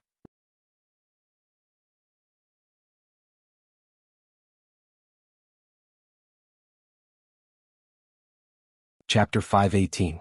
Bai Hua recognized Qin Guang. As his love rival, there might be a picture of Qin Guang in his secret room in his house. Bai Hua had to face Qin Guang's picture every day to beat him up. Looking at the beautiful middle-aged woman who kept drawing on his face, Qin Guang felt that Lin Jingwei was doing this on purpose. Brother Guang, let me tell you. In the whole of Beijing, no, in the whole of China, you won't be able to find a better makeup artist than Sister Hua. I know that, but why do I have to dress up as a woman? Brother Xiao Bai has a very strong memory. As long as he sees someone once, he will definitely have an impression. If you don't change your appearance slightly, he will recognize you at a glance. We are going to steal something. We can't just rob him. Don't make me do something big. Lin Jingwei took out his phone and explained. Qin Guang looked at him fiercely. You call this changing my appearance? Put your phone away, or I will strangle you to death. Awkwardly putting his phone away, Lin Jingwei helplessly shrugged. Brother Guang, we're doing something we're guilty of to begin with, so you should sacrifice a little. Don't talk about dressing up as a woman. The robbers in the movies will do anything to steal some famous paintings. Offering a chrysanthemum is a small matter. What about us? Don't worry. This matter will only be known by the heavens, the earth, you and me. I promise I won't let a third party know. I won't even tell Gao Ya. When you close your eyes, today will be over. Tomorrow you will still be the handsome you and not the sissy you today. Qin Guang pointed at Sister Hua. What about her? Lin Jingwei nodded seriously. It's fine. After she finishes doing your makeup, we will kill her. Sister Hua didn't care. She covered her mouth and laughed. Oh, that's scary. Ever since young Master Lin went to study at Wujing University, he's getting better at joking with people, and he's getting more and more humorous. Lin Jingwei pointed at Qin Guang. It's all his fault. Sister Hua took another look at Qin Guang. She remembered Lin Jingwei's temperament in the past. Although he was not a playboy, he hated evil and had a bad temper. It was impossible for him to be ordered around like today. She couldn't help but wonder who this handsome young man was to be able to make young Master Lin live like a completely different person. Xiaolinzi, I'm serious. I'll accept the makeup, but I can also change my appearance a little, right? There's really no need to turn him into a woman, right? Qin Guang still refused to give up. Lin Jingwei couldn't be bothered to talk to him anymore, so he placed the phone in front of Qin Guang. You can first take a look at Brother Xiao Bai's life story, which is this by Hua. I'm not trying to trick you. If you don't put on a completely subversive makeup, he will really see through you. Qin Guang rolled his eyes. Is he that amazing? Then he was speechless. Bai Hua, the current deputy general manager of Wuxia Tianjin Energy Group, was 23 years old. He entered the University of Science and Technology at the age of 12 and graduated at the age of 14. At the age of 16, he entered Cambridge University through special channels to obtain a double doctorate in psychology and economics. At the age of 18, he passed the bar exam and became an official employee of the largest law firm in Europe. At the age of 22, he returned to China to work and was quickly promoted to the position of Deputy General Manager of Wuxia Tianjin Energy Group. He was currently in charge of the Middle East and Europe business of Tianjin Energy Group. Qin Guang sucked in a breath of cold air. Damn it, this son of AB** TCH was just like Tang Ying's brother, Tang Xiao Kai. Both of them were living AF** king life. Now you know how powerful I am, right? I have to say, brother Xiao Bai is really a genius in our generation. I'm being modest when I say he has a good memory. He's a freak. Also, you know about the profession of a lawyer, right? What is he best at? He would pick holes in every word someone said, in every detail of the case. Not a single clue could escape his eyes. If I don't change your gender, you won't be able to hide it from him at all. Qin Guang flipped the table. Damn it. You're going alone. I'm not going. Lin Jingwei chuckled. My brother, it's hard to find a brother like me even if you look for a lantern, right? Such a big thing, such a big pot, I've helped you take it. How can you let me go alone? You're not worried? Aren't you afraid that I'll mess things up and brother Xiao Bai will lock the limited edition Patek Philippe in the bank's vault? Where are we going to get it then? Alright, you don't have to say any more. Let's do it. He had dug a hole for himself, so he had to fill it up with tears. Qin Guang had to bite the bullet and drag Shaolin down with him. He did not want to back down at the last minute. That was why he did not like to owe people favors. Sooner or later he would have to return all the favors that he owed others. With that thought in mind, Qin Guang lifted his head and looked at Lin Jingwei. He suddenly felt that this debt of gratitude was a never-ending cycle. To be honest, he owed little Linny again. Forget it, he did not have to return it anyway. No wonder Sister Hua was known as the best makeup artist in Beijing. 2 hours later, she had completed the extremely difficult sex change makeup for her. Even though it took her 2 hours, the effect that she managed to achieve was something that those with lower standards might not even be able to achieve in 6 to 7 hours. Lin Jingwei smiled with his eyes squinted. Sister Hua, you're amazing. I can't even recognize Brother Guang at all. You're practically a supermodel. You have a spot in this year's Victoria's Secret fashion show. Sister Hua chuckled. It's all right. It's all because Mr. Qin has a good foundation. His facial features are exquisite, and he usually looks handsome. Even after the sex transformation makeup, he still looks perfect. It's like nature itself. No. Ugly people always do mischief. Sister Hua, you're the best. Can you two give me a mirror so that I can look at myself? Qin Guang looked at the two of them who were judging him, especially Lin Jingwei's smirk. He wanted to strangle him to death. Brother Guang, I suggest that you don't look at it. You'll be mesmerized to death. Also, can you stop talking? You're ruining the beauty. 5 seconds later, Lin Jingwei submitted to Qin Guang's fierce gaze and handed him the mirror. Damn. I've fallen in love with myself. Looking at the person in the mirror, Qin Guang couldn't believe his eyes. Forget it, he shouldn't say too much. He was afraid that his stomach would hurt if he said too much. In short, it was what Lin Jingwei had said. A supermodel with European and American style. But this was him. If you dare take out your skirt again, I'll really kill you.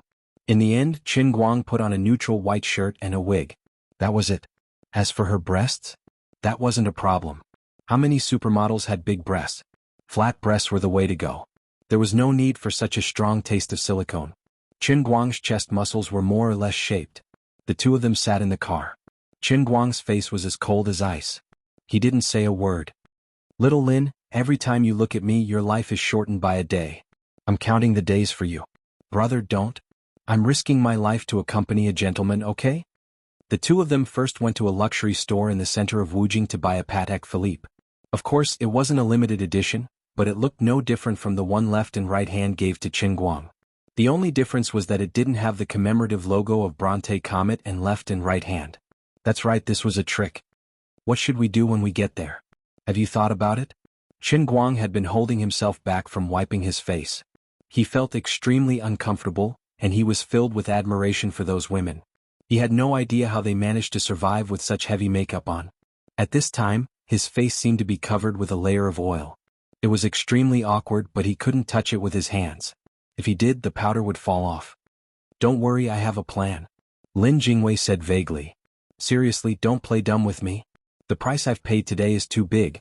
Qin Guang just wanted to eat people. He thought to himself, loyal believers of right Qin in the sea of time, I've let you down. I've tarnished the great and omnipotent sage right and prophet in your hearts. All right, we'll act according to the circumstances. So you're saying that there's no plan? Acting according to the circumstances is the world's most flexible and most reliable comprehensive plan. All-encompassing, all-powerful. Today the two of us will leave behind a beautiful legend of a male and female thief in the martial world. Lin Jingwei began to lie through his teeth. Perhaps Chen Guang had to muster all the courage in his life to resist the urge to strangle Lin Jingwei to death. He silently turned on his phone.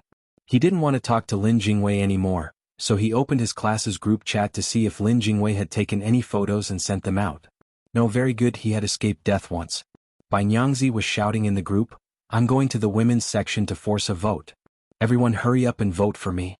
The title of the novel is Billionaire. Chen Guang slammed his phone shut. After today he would probably have to read at least 10 super cool novels about macho men to return to full health. After we go up, you and I will go straight to Brother Bai's office. His secretary, Sister Song, knows me so she won't stop us. When we get to the office, we'll work together according to the situation.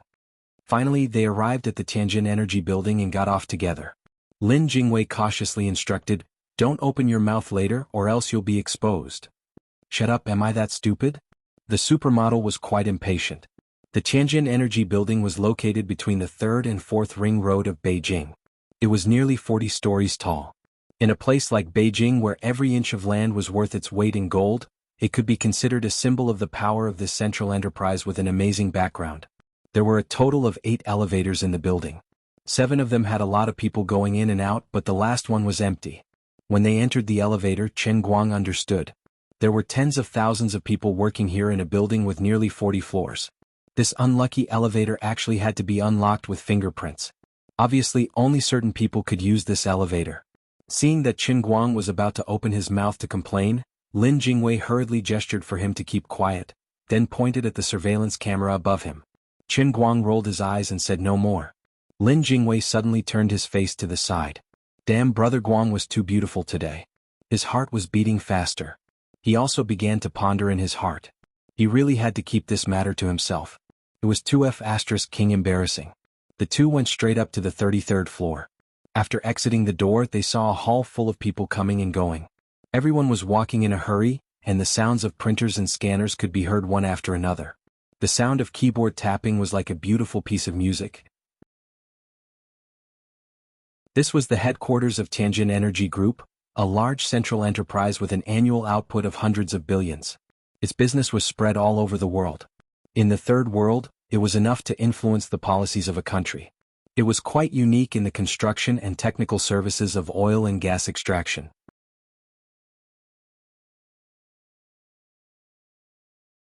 Chapter 519.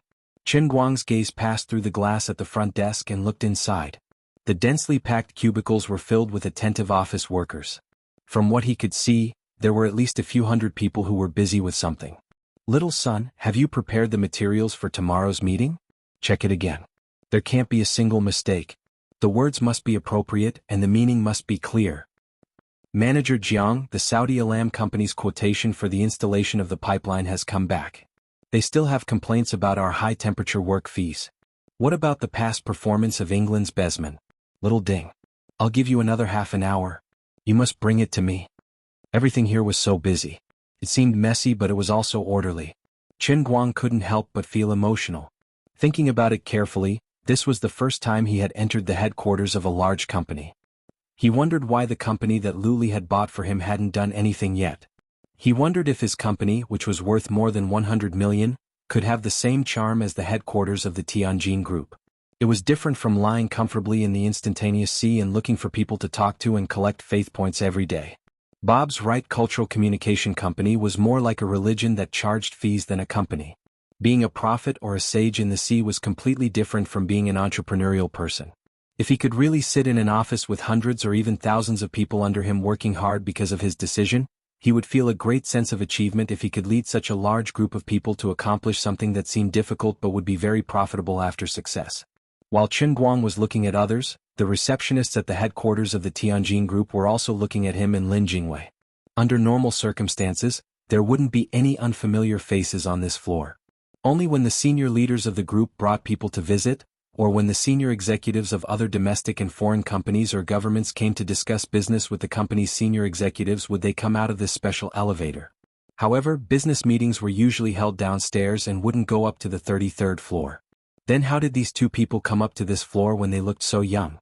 But that tall girl was really beautiful and looked very heroic. She was so tall and had a good figure. Was she a model? Yo, young Master Lin? Which gust of wind blew you here today? Right at this moment, a middle-aged man with a big belly passed by the front desk. Before Lin Jingwei could greet the receptionist, he called out in a low voice, turned around and quickly walked towards the direction where the two of them were standing. Chen Guang looked at Lin Jingwei suspiciously. In fact, he had felt that Lin Jingwei's family was not ordinary since he was a freshman. However, he never took the initiative to mention it, and Chen Guang was too lazy to ask. But yesterday he had said that he had grown up in the same courtyard as Brother Bai, and then he had seen Bai Hua's amazing life experience. It was true that Bai Hua was indeed a monster, but to be able to sit in the position of Tianjin Energy Group's deputy general manager at such a young age, it was impossible for him to just use a genius cheat and be done with it. He also needed a backer cheat. Only by using both cheats could he achieve great things. Then what about Lin Jingwei, who lived in the same courtyard as Bai Hua? Chen Guang narrowed his eyes and looked at Lin Jingwei. Thinking about it carefully, didn't this guy's background also go through the roof? When the middle-aged fatty greeted Lin Jingwei, it was not an act. He was truly surprised. His attitude towards Lin Jingwei was respectful from the bottom of his heart, and he was unreservedly happy to see the real person. Damn it, the people around me are all monsters, but I'm just a loser. What do you want me to do about this? It's okay. Fortunately, I have Lioli and the Heavenly Holy Grail. Thinking about it carefully, I still have a stronger backer. You are. Lin Jingwei actually couldn't remember what this guy's name was. Young Master Lin, you are really forgetful. I am Little Jiang. Last year during the company's annual meeting, you sat with CEO Bai. I came over to toast to you. Manager Jiang nodded and bowed. Chen Guang was almost disgusted to death. Uncle, you look like you are in your 50s. Are you trying to make the old man have goosebumps by calling him Little Jiang? Lin Jingwei was also a little embarrassed. He laughed and said, Hey, I remember. Look at my poor memory. Nice to meet you, Mr. Jiang. Even a blind person could see that Lin Jingwei didn't remember anything. He was purely lying through his teeth. Young Master Lin, are you looking for CEO Bai? But CEO Bai is in a meeting. I'm afraid he won't be out for a while. How about I bring you to CEO Bai's office first? Manager Jiang was a smart person. How could he not know that Lin Jingwei was just brushing him off? He didn't mind at all. Instead, he got even more enthusiastic. Okay, Sister Chin, come with me. Lin Jingwei was too lazy to talk anymore. He turned around and greeted Chen Guang. Sister Chin. *CK. At this moment, Chen Guang felt that his teeth were about to shatter. After the group of people walked away, a few girls at the front desk whispered. This Sister Chin is really beautiful. Is she a celebrity? I think she might be a T. What do you mean? Why are you so old-fashioned? She's a homosexual. The kind that likes women. How is that possible? She looks so cool. She's a T because she's cool, okay? Among the homosexuals, there has to be someone more masculine. The one who is more masculine is a T. Sigh, it's a pity that I have a boyfriend. Otherwise, I would chase after her. Young Master Lin and Sister Chen are looking for CEO Bai, right? I heard that Sister Song is... Shoo, don't gossip. If this gets out, you'll be in trouble. Come, let's work. In the end, Manager Jiang could not accompany Lin Jingwei all the way to Bai Hua's office. The secretary team leader, Sister Song, saw Lin Jingwei from afar and came to greet him. She said the same thing as Manager Jiang, but she did not seem to be so servile. After all, she was a popular person in front of Bai Hua and had seen Lin Jingwei many times. Young Master Lin is here to look for CEO Bai, right? Why don't I go and greet CEO Bai? Sister Song snatched him away from Manager Jiang and said with a smile. Lin Jingwei quickly waved his hand. No need, no need. I don't dare to disturb Brother Bai's work. Actually, I brought my friend, Sister Chen, to Tianjin for a walk. Sister Chen just came back from studying in America and wants to see the atmosphere of our country's big companies. Sister Song, you don't have to worry about us. Don't disturb Brother Bai. Bai Hua's absence was a godsend. Lin Jingwei could not wait for Bai Hua's meeting to end. How could he let Sister Song call Bai Hua back? Chen Guang felt that the way Sister Song looked at him was not right. It made his hair stand on end. He was very flustered and confused. Sister Song was not very old. She should be around 30 years old. Although she was not dressed fashionably, she was dressed in a smart white-collar outfit. However, her facial features were very delicate. Coupled with her shoulder-length hair, she gave off a very capable and shrewd feeling. The two of them sat on the sofa in Bai Hua's office. Chen Guang was silently picking up the coffee that Sister Song had personally poured for him. He forced himself to be very elegant but very twisted. Everything looked very normal, except for Sister Song's occasional sneak peeks at Chen Guang, which made his heart feel cold. Sister Song was usually very busy with work. However, Bai Hua's good friend, young Master Lin, had personally brought people to visit. In the huge Tianjin group, other than her, there was no one else suitable to receive them. She was the leader of the secretarial team, so she could accompany them and chat with Lin Jingwei from time to time. However, in her heart, she was wondering which family this Sister Chen that young Master Lin mentioned was from. Her fingers were so beautiful, and she was so elegant when she drank her coffee. She was so cool that she had no friends. She was practically the same as those international supermodels on TV. For some reason, Sister Song was chatting with Lin Jingwei when she was momentarily lost in thought. Sister Song? Sister Song? Lin Jingwei raised his voice slightly and called out to her. Sister Song suddenly came back to her senses. Her face was slightly red. I'm sorry, young Master Lin. I just remembered something about the company. You should go do what you have to do. You really don't have to accompany us here for nothing. Lin Jingwei quickly took the opportunity to say. Sister Song waved her hand. It's no big deal. Young Master Lin, you coming to our company is a big deal. Chen Guang and Lin Jingwei looked at each other. Their hearts were full of bitterness. Bai Hua was in a meeting. This was such a good opportunity. Big sis, why don't you leave for a while and give us a chance to do something under the table? The three of them sat in the office for more than half an hour. Sister Song was indeed a strong woman in the workplace. Although most of her attention was on Chen Guang, she was still able to chat with Lin Jingwei. They talked about life's dreams, astronomy, geography, left and right hands, and the recently released Tears for a Nation. Then they talked about Lin Jingwei's own environmental science and the business connections of Tianjin Energy Group. There was actually no awkward silence. Sister Song was very satisfied with her performance today. She had once again received President Bai, a childhood friend with an amazing background, perfectly. Such a difficult task. In the entire Tianjin group, only I, Song Ting, can do it. How could she have imagined that Chen Guang and Lin Jingwei were about to cry? The limited edition Patek Philippe watch was placed in the glass cabinet next to the office. It was within reach. Lin Jingwei also knew the password of the lock. It was the 6 numbers of Bai Hua's parents' birthdays. As long as the two of them were given 30 seconds of free time, the two of them would be able to steal the watch at lightning speed. However, it wasn't that the two of them weren't capable, but that the enemy was too capable. Big sis, why don't you leave? Don't you need to pee? Are you that free? At this moment, a man in a white suit opened the door. Song Ting, give me the information you sorted out yesterday. He was in a hurry. When he looked up, he saw Lin Jingwei sitting near the door. Yo, Jingwei, you're here? I'm in a meeting. I don't think it will end anytime soon. Song Ting deftly handed a stack of documents to him. He lowered his head and flipped through them. He seemed to have thought of something and said without raising his head, Jingwei, come with me to the meeting room and listen in. If you want to do environmental protection, you'll have to follow my path in the future.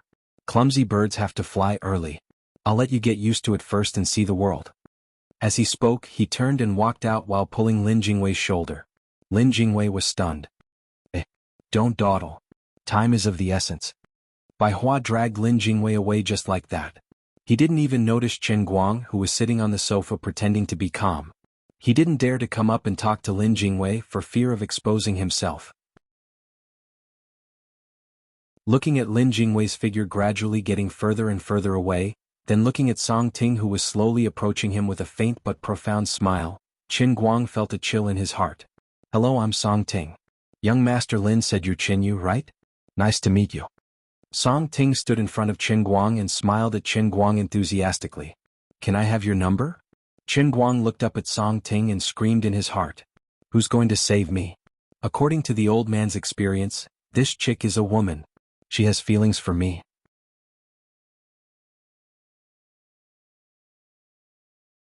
Chapter 520. Now that my shield Lin Jingwei is gone, can I pretend to be mute in front of her? Chen Guang thought to himself. Song Ting gently sat down again and leaned against Chen Guang. The distance was very close, but there was no unnecessary skin contact. As a professional, she was able to express this level of intimacy just right.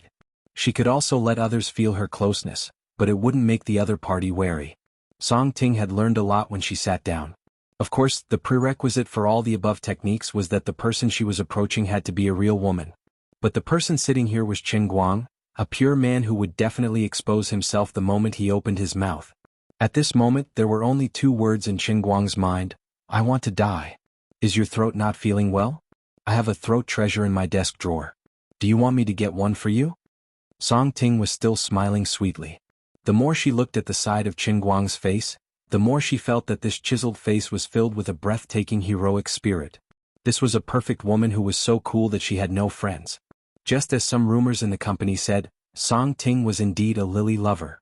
This was almost an open secret, but it did not affect her survival in the workplace. She was able to become Bai Hua's most trusted secretary because of her smart and capable work ability, and it had nothing to do with her sexual orientation. On the contrary, this made it so that she would never have any workplace scandals with Bai Hua. Qin Guang opened his mouth slightly. Just when he was about to speak because of Song Ting, he suddenly remembered that he could not open his mouth now, so he quickly pinched his throat and coughed sharply twice to muddle through. Song Ting, however, believed him and was about to get up to help him get the throat treasure. At this moment, Qin Guang's heart suddenly rang with a laughter that made his hair stand on end. It came from the heavenly holy grail that Lin Jingwei had deliberately prepared for him. Was Lioli? Ha! You idiot! Are you trying to make me die of cuteness? Are you doing this on purpose? You suddenly gave me such a big surprise, I can't take it. It was obvious that Lioli didn't pay attention to Qin Guang's affairs all the time. For example, today Qin Guang thought that she should have known everything from the very beginning. In the end, he only heard her vicious criticism now. Moreover, it was obvious that she didn't know before, so he didn't know whether he should be happy or sad. Qin Guang blushed. He had lost face in front of the gods. What he didn't know was that Song Ting on the other side was distracted by his blushing face. Even her hand that was opening the drawer trembled. Can you not be like this? If you pretend you didn't see anything, we can still be happy friends in the future. Qin Guang could finally speak in his heart.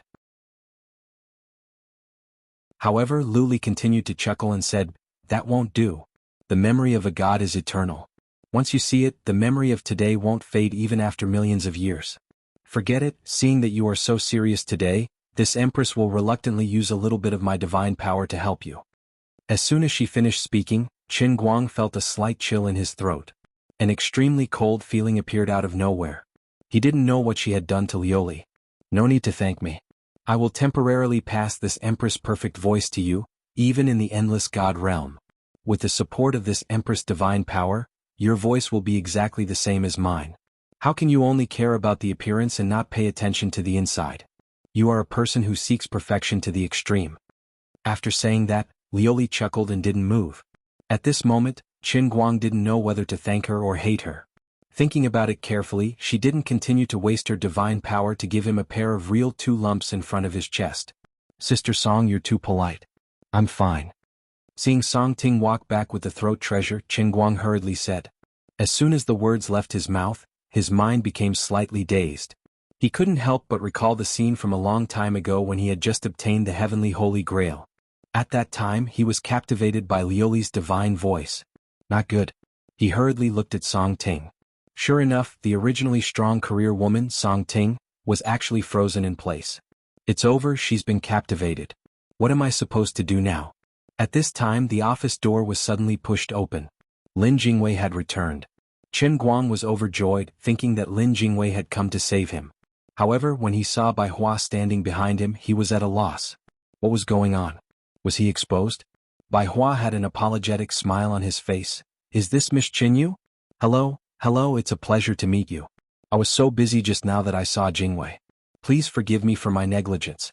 Since Miss Qinyu wants to see how our domestic enterprise works, it just so happens that although today's meeting is of high standards, there is no need to keep it a secret. It's just a negotiation of intent, so Miss Qinyu might as well listen in. Bai Hua had nothing to say to Lin Jingwei. This matter wasn't brought up by Lin Jingwei, but when they were on the way to the conference room, they happened to meet Manager Jiang, and this fat man mentioned it. When Bai Hua heard that this person was Lin Jingwei's friend, he hurriedly turned back. Originally, it was understandable for him to bring Lin Jingwei to the conference room to listen in. However, he didn't know much about this Qinyu before, so he was willing to bring him to see the world. It was all because of Lin Jingwei's face. Lin Jingwei looked at Qin Guang helplessly. Just as he was about to say that his throat wasn't feeling well, Qin Guang awkwardly nodded at Bai Hua and said, "Then I'll have to thank Director Bai. He was indeed worthy of being the sage right Qin of the Sea of Time who saw through the fickleness of the human world." At a critical moment, no matter how uncomfortable he felt and how much he wanted to vomit, his ability to maintain his composure even if MT Tai collapsed in front of him wasn't something that Lin Jingwei could compare with. Qin Guang felt proud in his heart. Sure enough, at a critical moment, it's still this old lady. *CK. The old man is calm. Lin Jingwei's entire body trembled. He fiercely shook his head and stared blankly at Qin Guang. His face was as if he had seen a ghost. He had seen Sister Hua do the makeup, but Brother Guang, what the hell is with your voice? Don't scare me. Is this your natural outburst, or did you suddenly learn some amazing voice mimicry skills? Or are you the Chen Mulan who's been hiding in our male dormitory for 3 years? Why am I panicking like this? On the other side, Bai Hua didn't think too much about it. He only looked at Qin Guang a few more times and smiled politely. Miss Qin Yu is truly a heavenly beauty. This way please. The intermission of the conference had long since ended. He had already delayed for 2 minutes, so he hurriedly walked towards the conference room. The two of them followed behind Bai Hua. Lin Jingwei turned his head and looked at Qin Guang with a face full of suspicion. There were 100,000 questions hidden in his eyes. Qin Guang didn't have any ideas in his mind either. He gave him a look and thought, is this what you mean by acting according to the situation? Why do I feel like we're drifting further and further apart? In the large conference room, there were about 17 or 18 people sitting around the long table. 5 or 6 of them were wearing traditional Arab clothing, and the rest were other attendants. After Qin Guang and Lin Jingwei followed them in, they didn't sit in a particularly conspicuous position. Instead, they arranged for Bai Hua to sit in a corner behind the rostrum and listen from the side.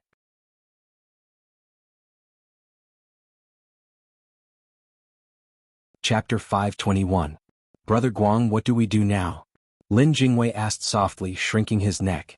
Why the *CK are you asking me? I'm telling you I've paid a huge price today. If I can't get my watch back, you can wait to be air-dried on the flagpole outside the school library. Don't be like that. Let's take it one step at a time. There will always be a chance. Also, your fairy-like voice coupled with your manly tone is 2F*King unique. Shut up. You'll give yourself away if you keep talking nonsense. In fact, Qin Guang was also quite interested in the high-level business negotiation meeting of a multinational corporation like Tianjin Energy. A long time ago he had told Lu Fei that he wanted to learn how to do business, but unfortunately, there had never been a good opportunity. Today, by a freak combination of factors, he had come to this high-end international negotiation meeting to listen in. It could be considered a good opportunity to learn and train. Since he was already here, he might as well take things as they come. In any case, he was already dragged here, and there was no way for him to get his watch for the time being. Hence, Qin Guang decided to seriously listen. Lin Jingwei handed over a document from the side. It was probably related to the meeting so that he could understand the situation better. Qin Guang looked up and took it. Only then did he realize that Manager Jiang, who was sitting in the corner, was giving him and Lin Jingwei a flattering look. Look, this is a real professional. He has a keen sense of smell and he's so skilled in flattery. He can make people feel comfortable and useful. He's really a talent.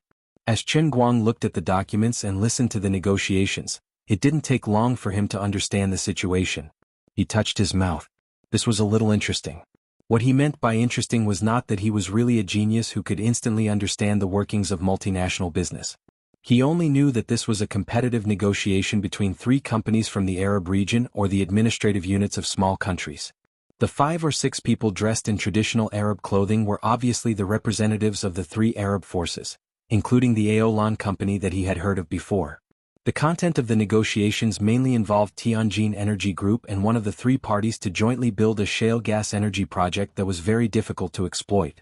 Tianjin Energy Group would provide the technology, and one of the 3 companies would provide economic and policy support. At present, Tianjin Corporation was considered to be at the leading level in the relevant technologies in the world. There were also companies in Europe and the United States that could do the same.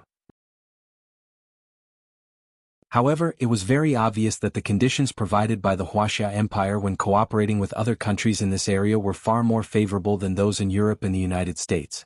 This was also the advantage that the Wuxia Empire's multinational corporations had in recent years in the Third World or the Arabian region. Compared to the Western companies that demanded sky-high prices, Others were more willing to work with Chinese companies. The specific content of the negotiations between the three companies was roughly to point out their own strengths. At the same time, it also involved the extent to which Tianjin Group would be able to obtain in the future. What really interested Qin Guang was that the translation used during the negotiation process was not English, but Arabic. Things suddenly became interesting. Of course, international business negotiations would mostly use English, which was commonly used internationally. Although the representatives of the three Arab companies were all legitimate Arab nobles, and their habitual language was indeed their mother tongue, Qin Guang was still rather surprised that they actually used a foreign language as a translation in such a high-end meeting. In any case, the mother tongue of a few Arabs was enough to stun Lin Jingwei, who had passed English Level 4 in his first year of university and boasted that his English dictation had reached international standards. However, Qin Guang felt that it sounded exactly like his mother tongue to him. As he listened to the meeting, he sized up the middle-aged interpreter who was speaking to Bai Hua. He began to rub his mouth. This guy, there's something fishy about him. This person's standards were very high, and his little tricks were extremely hidden. If one wasn't particularly familiar with Arabic, or in other words, if one wasn't close to using this language as their mother tongue, they wouldn't be able to tell the trick at all. As the saying goes, if a Chinese's English was taken overseas, it would be very easy for people to tell the difference, even if it was through a phone. No matter how standard the pronunciation was, there was still a clear difference between the mother tongue and the foreign language. If English was like this, then there was no need to mention Arabic, which was even more of a minority. On the surface, the interpreter had indeed translated the three Arab nobles' words verbatim. He was also dutifully translating Bai Hua's speech, and even the second interpreter who was in charge of monitoring and listening to the side couldn't tell that there was a problem. But in reality, this person's translation was biased. He was clearly focusing on that Aolan company. In Chinese official writing, some words were used with special skills such as must, should, must, as soon as possible, prohibit, strictly prohibit, and so on. Different words represented different tones. In the process of writing an official document, Yan Jin had to be very careful when using the above words. Often, a single word difference could cause a misunderstanding when formulating a policy or releasing a document. Similarly, there were similar words in Arabic, and even the same word could be expressed in many different ways. For example, when the interpreter mentioned the two companies, he said something along the lines of, "We will fully cooperate with you in the construction of the pipeline in Anlar province to eliminate all engineering difficulties." But when he translated, he changed the words fully cooperate to fully cooperate. The addition of the word fully cooperate seemed to emphasize, but in reality, it was weakening. When it was Aolan Company's turn, it became fully cooperate. The difference was self-evident. Although the three companies' representatives had expressed their statements in their mother tongues almost the same, when he translated it to Bai Hua's ears, it didn't sound right. This could be considered a very high-end unspoken rule in the translation industry. Using a controllable difference in expression, during the negotiation process, one would unknowingly be biased and benefit one party. Now that English was the most popular language in the world, it was very difficult to do so. But for a small language like Arabic, a person with a high enough standard could do it in public. Of course, the risk was also very high. Once it was exposed, the person's reputation would basically be ruined, and his career would also come to an end. But the greater the risk, the greater the benefits. There would always be people who would take the risk, and today Qin Guang had witnessed it firsthand. It was really a coincidence. If Qin Guang hadn't been here today, if he hadn't happened to pass through the language master's version of the Sea of Moments and become a language tyrant, he might have really been fooled by this middle-aged interpreter today. At first, Qin Guang didn't intend to meddle in other people's business. After all, this was someone else's meeting, and he only wanted to bring his ears along. But after the meeting had gone on for about an hour, when Lin Jingwei was already falling asleep with his chin propped on his hand, Bai Hua had already gradually become biased towards Aolan Company under the subtle influence of this interpreter. Although this was only a negotiation of intent, after today, Aolan Company would clearly have an advantageous position among the three bidders. This was obviously unfair to the other two companies, and it could also cause hidden dangers to Bai Hua and the Tianjin Energy Group behind him. Aolan Company wasn't being honest. Qin Guang gradually couldn't sit still.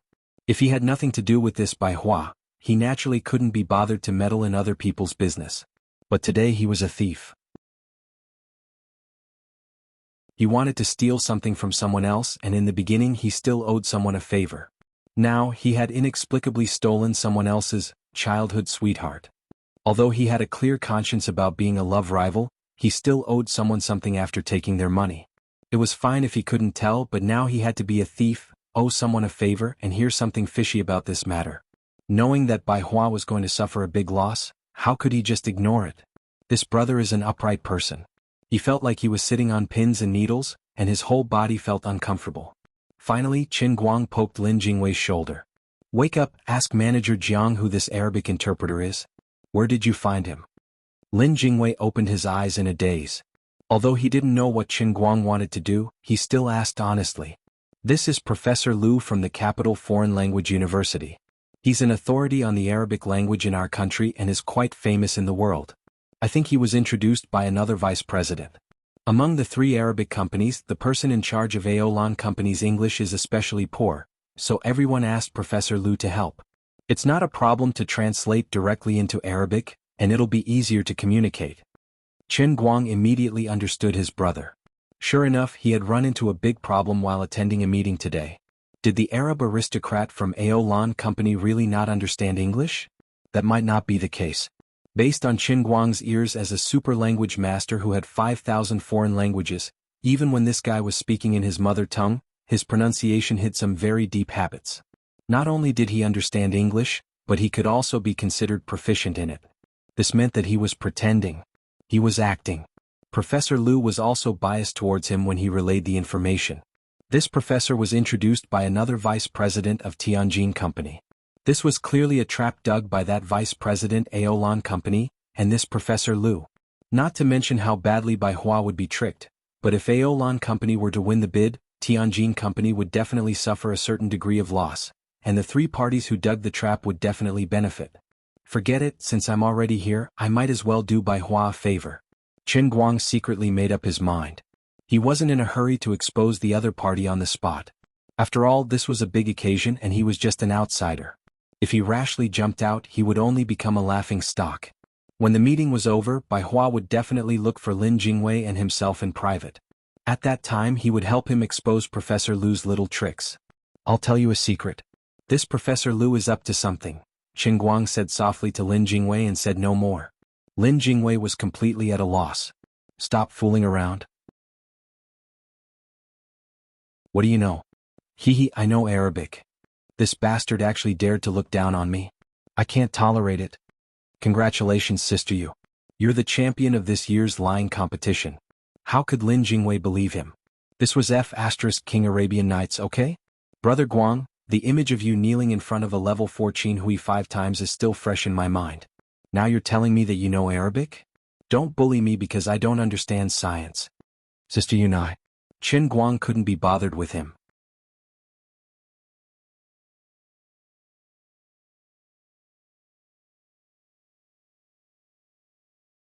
Chapter 522. About an hour and a half later, this seemingly calm but actually surging intent negotiation meeting finally came to an end in a harmonious and friendly atmosphere. Qin Guang and Lin Jingwei both had sores all over their bodies from sitting, but in order to get back the limited edition Patek Philippe, they had to endure it no matter how tiring it was. Bai Hua was quite satisfied with the results of today's negotiations. He had finally broken the deadlock and was starting to see some signs of progress with the 3 companies. He was especially satisfied with the many conditions that Aolan Corporation had put forth. "Jingwei, you 2 go to my office and sit for a while.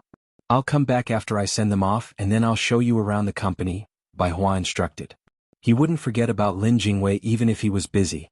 Qin Guang and Lin Jingwei were overjoyed. This was an opportunity. "Song Ting, accompany Jingwei for me." "Damn it. Are you done?" The 2 sat in Bai Hua's office for another 20 minutes. During this time, Song Ting was so enthusiastic that even Lin Jingwei felt that something was wrong. The 2 were miserable. Whenever they had the chance, they would glance at the glass display case. Unfortunately, the item was placed there, but it was so close that it was worlds apart. Finally, Bai Hua came back with a smile on his face, surrounded by a group of people. From his expression, he seemed to be in a good mood. However, Qin Guang was a little hesitant because Professor Lu was still following behind Bai Hua like a trusted aide. If he made it clear now, he would be offending someone. But if he didn't say it now, Bai Hua might not believe him when the time was up, and Aolan Corporation might have already gotten what they wanted. Forget it, there's no point in doing things cautiously. It's not a big deal to offend Professor Lu. Perhaps it was because Qin Guang had spent too long in the Sea of Time, but he had become more decisive in his actions compared to the past, even if there weren't any changes in his bones. He took big strides and quickly walked up. Bai Hua was about to introduce the person behind him. This is... Qin Guang looked at Professor Lu and said, "Hello, are you Professor Lu from the Capital Foreign Studies University?" Professor Lu didn't know what was going on. He didn't expect Qin Guang to have an ulterior motive. He smiled and nodded. "That's me. You are?" Qin Guang grinned. "It doesn't matter who I am. But Professor Lu, God is watching. What you did today was a bit inappropriate." Professor Lu's face stiffened. It was obvious that he had a guilty conscience, but he didn't want to give it away easily. He just looked at Qin Guang with an uneasy expression and asked, "What is the meaning of this?" Therefore, sometimes a woman's gender really had an advantage. If Qin Guang was in his normal state as a young man, Professor Lu might have jumped up and fought Qin Guang to the death. It was a shameful thing to say, but a beautiful woman always had an advantage. Professor Lu was angry, but he still maintained his basic demeanor. Bai Hua was also a little confused by Qin Guang's sudden attack. He turned to look at Lin Jingwei, who was standing behind Qin Guang with a face full of doubt. For the sake of Lin Jingwei, he endured it. Standing behind Qin Guang, Lin Jingwei violently coughed to signal Qin Guang to restrain himself. Although Qin Guang's voice has changed for some reason, he doesn't believe that Qin Guang knows Arabic. "Stop messing around. Can't we just swap a leopard cat for a crown prince and run away?" Qin Guang reluctantly grinned. He didn't dare to smile too widely, lest the powder on his face fall off. He immediately said in very fluent Arabic, "There is no problem with the accuracy of your translation just now, but there are some words that are very problematic. Am I right?" Qin Guang's Arabic was extremely fluent, and most importantly, his choice of words was extremely appropriate. It didn't seem like he was speaking a foreign language. On the contrary, it sounded like a noble sheik. Professor Lu's face instantly changed. He really didn't expect to meet such a powerful colleague here. However, he was an experienced man after all. He had done it discreetly. Even if there was a recording of the meeting, if someone really tracked it down, his very obscure words could be said to be within the scope of a normal translation. He forced himself to calm down. Bai Hua was very smart. Although he didn't understand what Qin Guang was saying, he heard people talking Arabic for most of the day. He didn't need to understand the meaning to know that Qin Guang was speaking Arabic. He then recalled Qin Guang's questioning of Professor Lu, and his heart suddenly became vigilant. Although today was the first time he met Miss Qinyu, since she was a friend that Lin Jingwei was willing to bring to his company, Bai Hua was certainly more willing to believe Qinyu. "Don't slander me. You're just a half-baked idiot. Don't think that you can question the work of a professional translator just because you've learned a little." When Bai Hua began to frown, Professor Lu became anxious. He forcibly suppressed his anger and put on an expression as if he had been greatly wronged. In the face of the enraged Professor Lu, Qin Guang still spoke in a very calm tone. "Don't you know best whether or not I'm slandering you?" After that, he turned his head and nodded slightly at Bai Hua. "Wasn't there a recording of the whole meeting just now? If Professor Lu thinks that I'm slandering him, you can play the recording now and I'll help you explain it word for word." "Play the recording then. I'm not afraid of you." At this point, Professor Lu could not back down. He couldn't show any signs of backing down at this time. Otherwise, it would really look like he was guilty. Of course, he was not afraid. He felt that with his knowledge of Arabic, he could completely say that all the controversial translation terms were in the category of flexible words.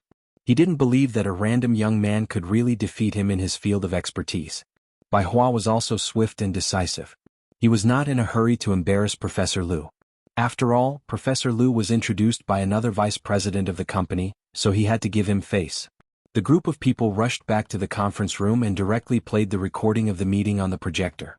Professor Lu glared at Qin Guang fiercely. "Although I don't know which school you graduated from, I won't let you off the hook for deliberately slandering me today." Qin Guang was still calm. "I hope you can still be this confident in 10 minutes. At this time, Lin Jingwei's mind was no longer in a mess. Although he didn't know what Brother Guang had done wrong, since he had already done it as a brother, he had to risk his life to accompany him. "Stop here." 5 minutes later, Qin Guang said, then looked at Professor Lu. "Professor Lu, in this translation, you translated the Aolan representative's words as our company is very influential in the Ivory Bay area?" You translated the other two representatives' words as more influential. Isn't your choice of words a bit biased? Professor Lu raised his head confidently. Why don't you listen to both sides again? Think about it with your brain. The three representatives used different particles, so of course the translation should be different. Qin Guang snorted. Although that's what you said, you have to follow the basic meaning of the other party. The representatives of these three companies are from different regions. Although it seems that they use different words, in fact, the meaning they want to express is completely the same.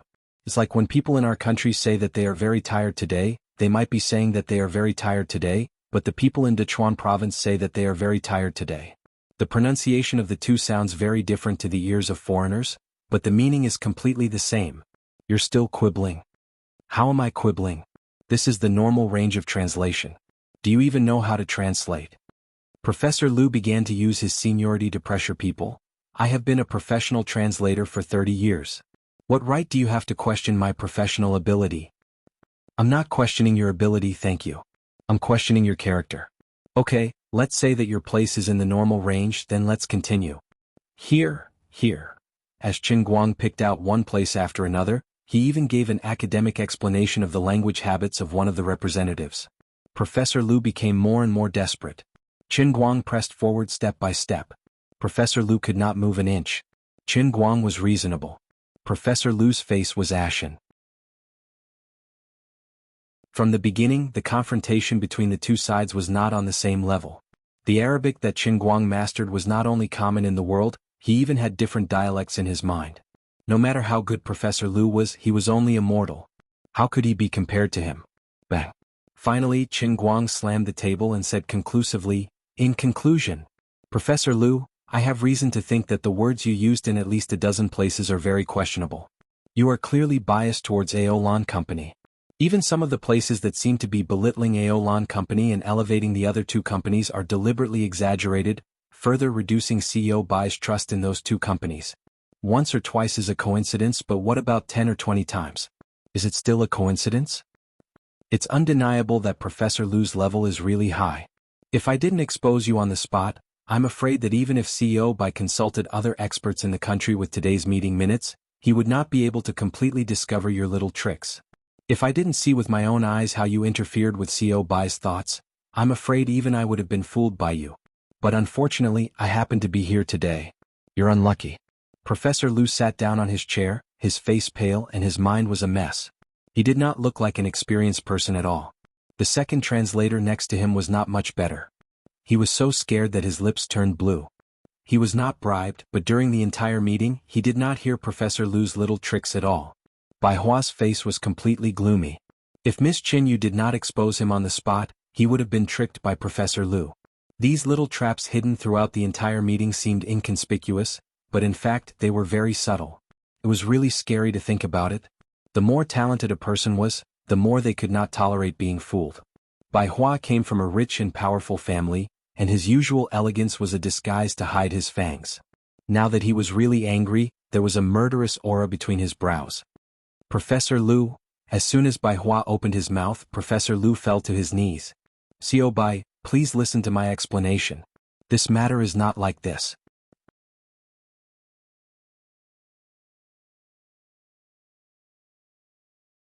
Chapter 523.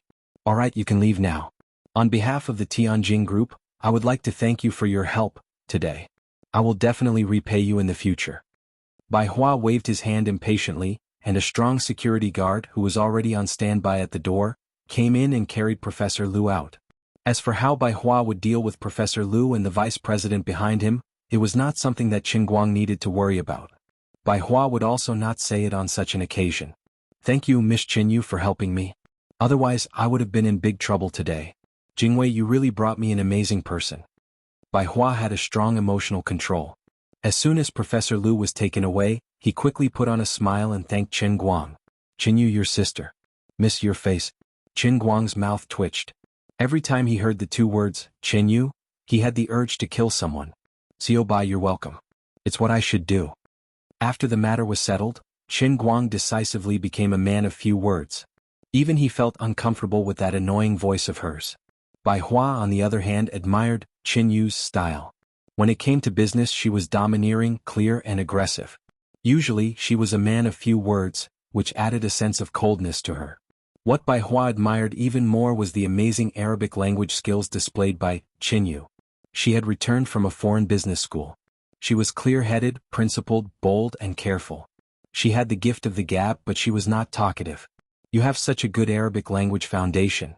The more Bai Hua looked at Qinyu, the happier he was. This amazing talent, this supermodel temperament. Are you an angel sent by God to help me? Brother Bai's calm eyes hid a hint of passion, which immediately made Qin Guang and Lin Jingwei's hearts jump. The two of them began to panic. Stop it. Big brother, don't make it big. The three of them returned to Bai Hua's office. This time Song Ting was not there, but Bai Hua, who was even more difficult to deal with, was there. Qin Guang was even thinking of knocking Bai Hua out. That grandson Lin Jingwei's ability to act according to circumstances was completely useless. From time to time Lin Jingwei would feel goosebumps all over his body. He could imagine that Brother Guang would definitely chop him into pieces if he didn't succeed today. He looked at Bai Hua with a dumbfounded expression. What could he do to get Brother Xiao Bai and himself to leave the office and leave Brother Guang here alone? I don't want this day next year to be my death anniversary. Jingwei, you and Miss Qin, you have helped me a lot today. I'll be free in half an hour. I'll bring you around the company first and then we'll go for afternoon tea? Bai Hua and Lin Jingwei exchanged a few words, then turned around and asked. Qin Guang was already cursing in his heart. Who the hell wants to have afternoon tea with you? I just want to pour laxatives into your stomach and make you squat in the toilet for half an hour, okay? At this time, Lin Jingwei suddenly felt Bai Hua quietly poking his waist. Lin Jingwei was at a loss.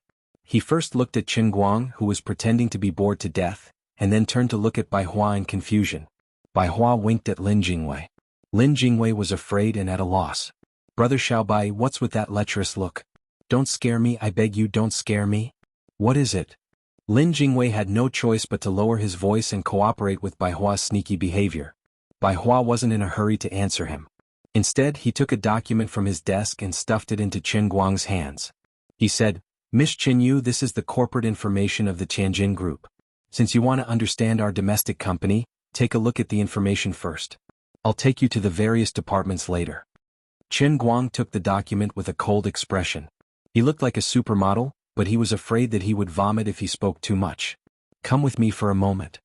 Bai Hua saw Qin Guang looking down at the document, so he quickly turned around and turned his back to Qin Guang. He desperately mouthed to Lin Jingwei. Lin Jingwei's mouth was wide open. Brother Xiao Bai seemed to want me to find a reason to leave Brother Guang alone in the office and go out to talk to him? That's possible. But here's the problem. What do you want to talk to me about? You're deliberately hiding it from Sister Yu. You're acting like a thief. It gives me the creeps. Forget it, this is an opportunity. Lin Jingwei nodded. Bai Hua understood tacitly and excused himself to Qin Guang. Miss Qinyu, please take a seat. I'm going out for a while. As he walked out, he winked at Lin Jingwei and gave Qin Guang an apologetic look.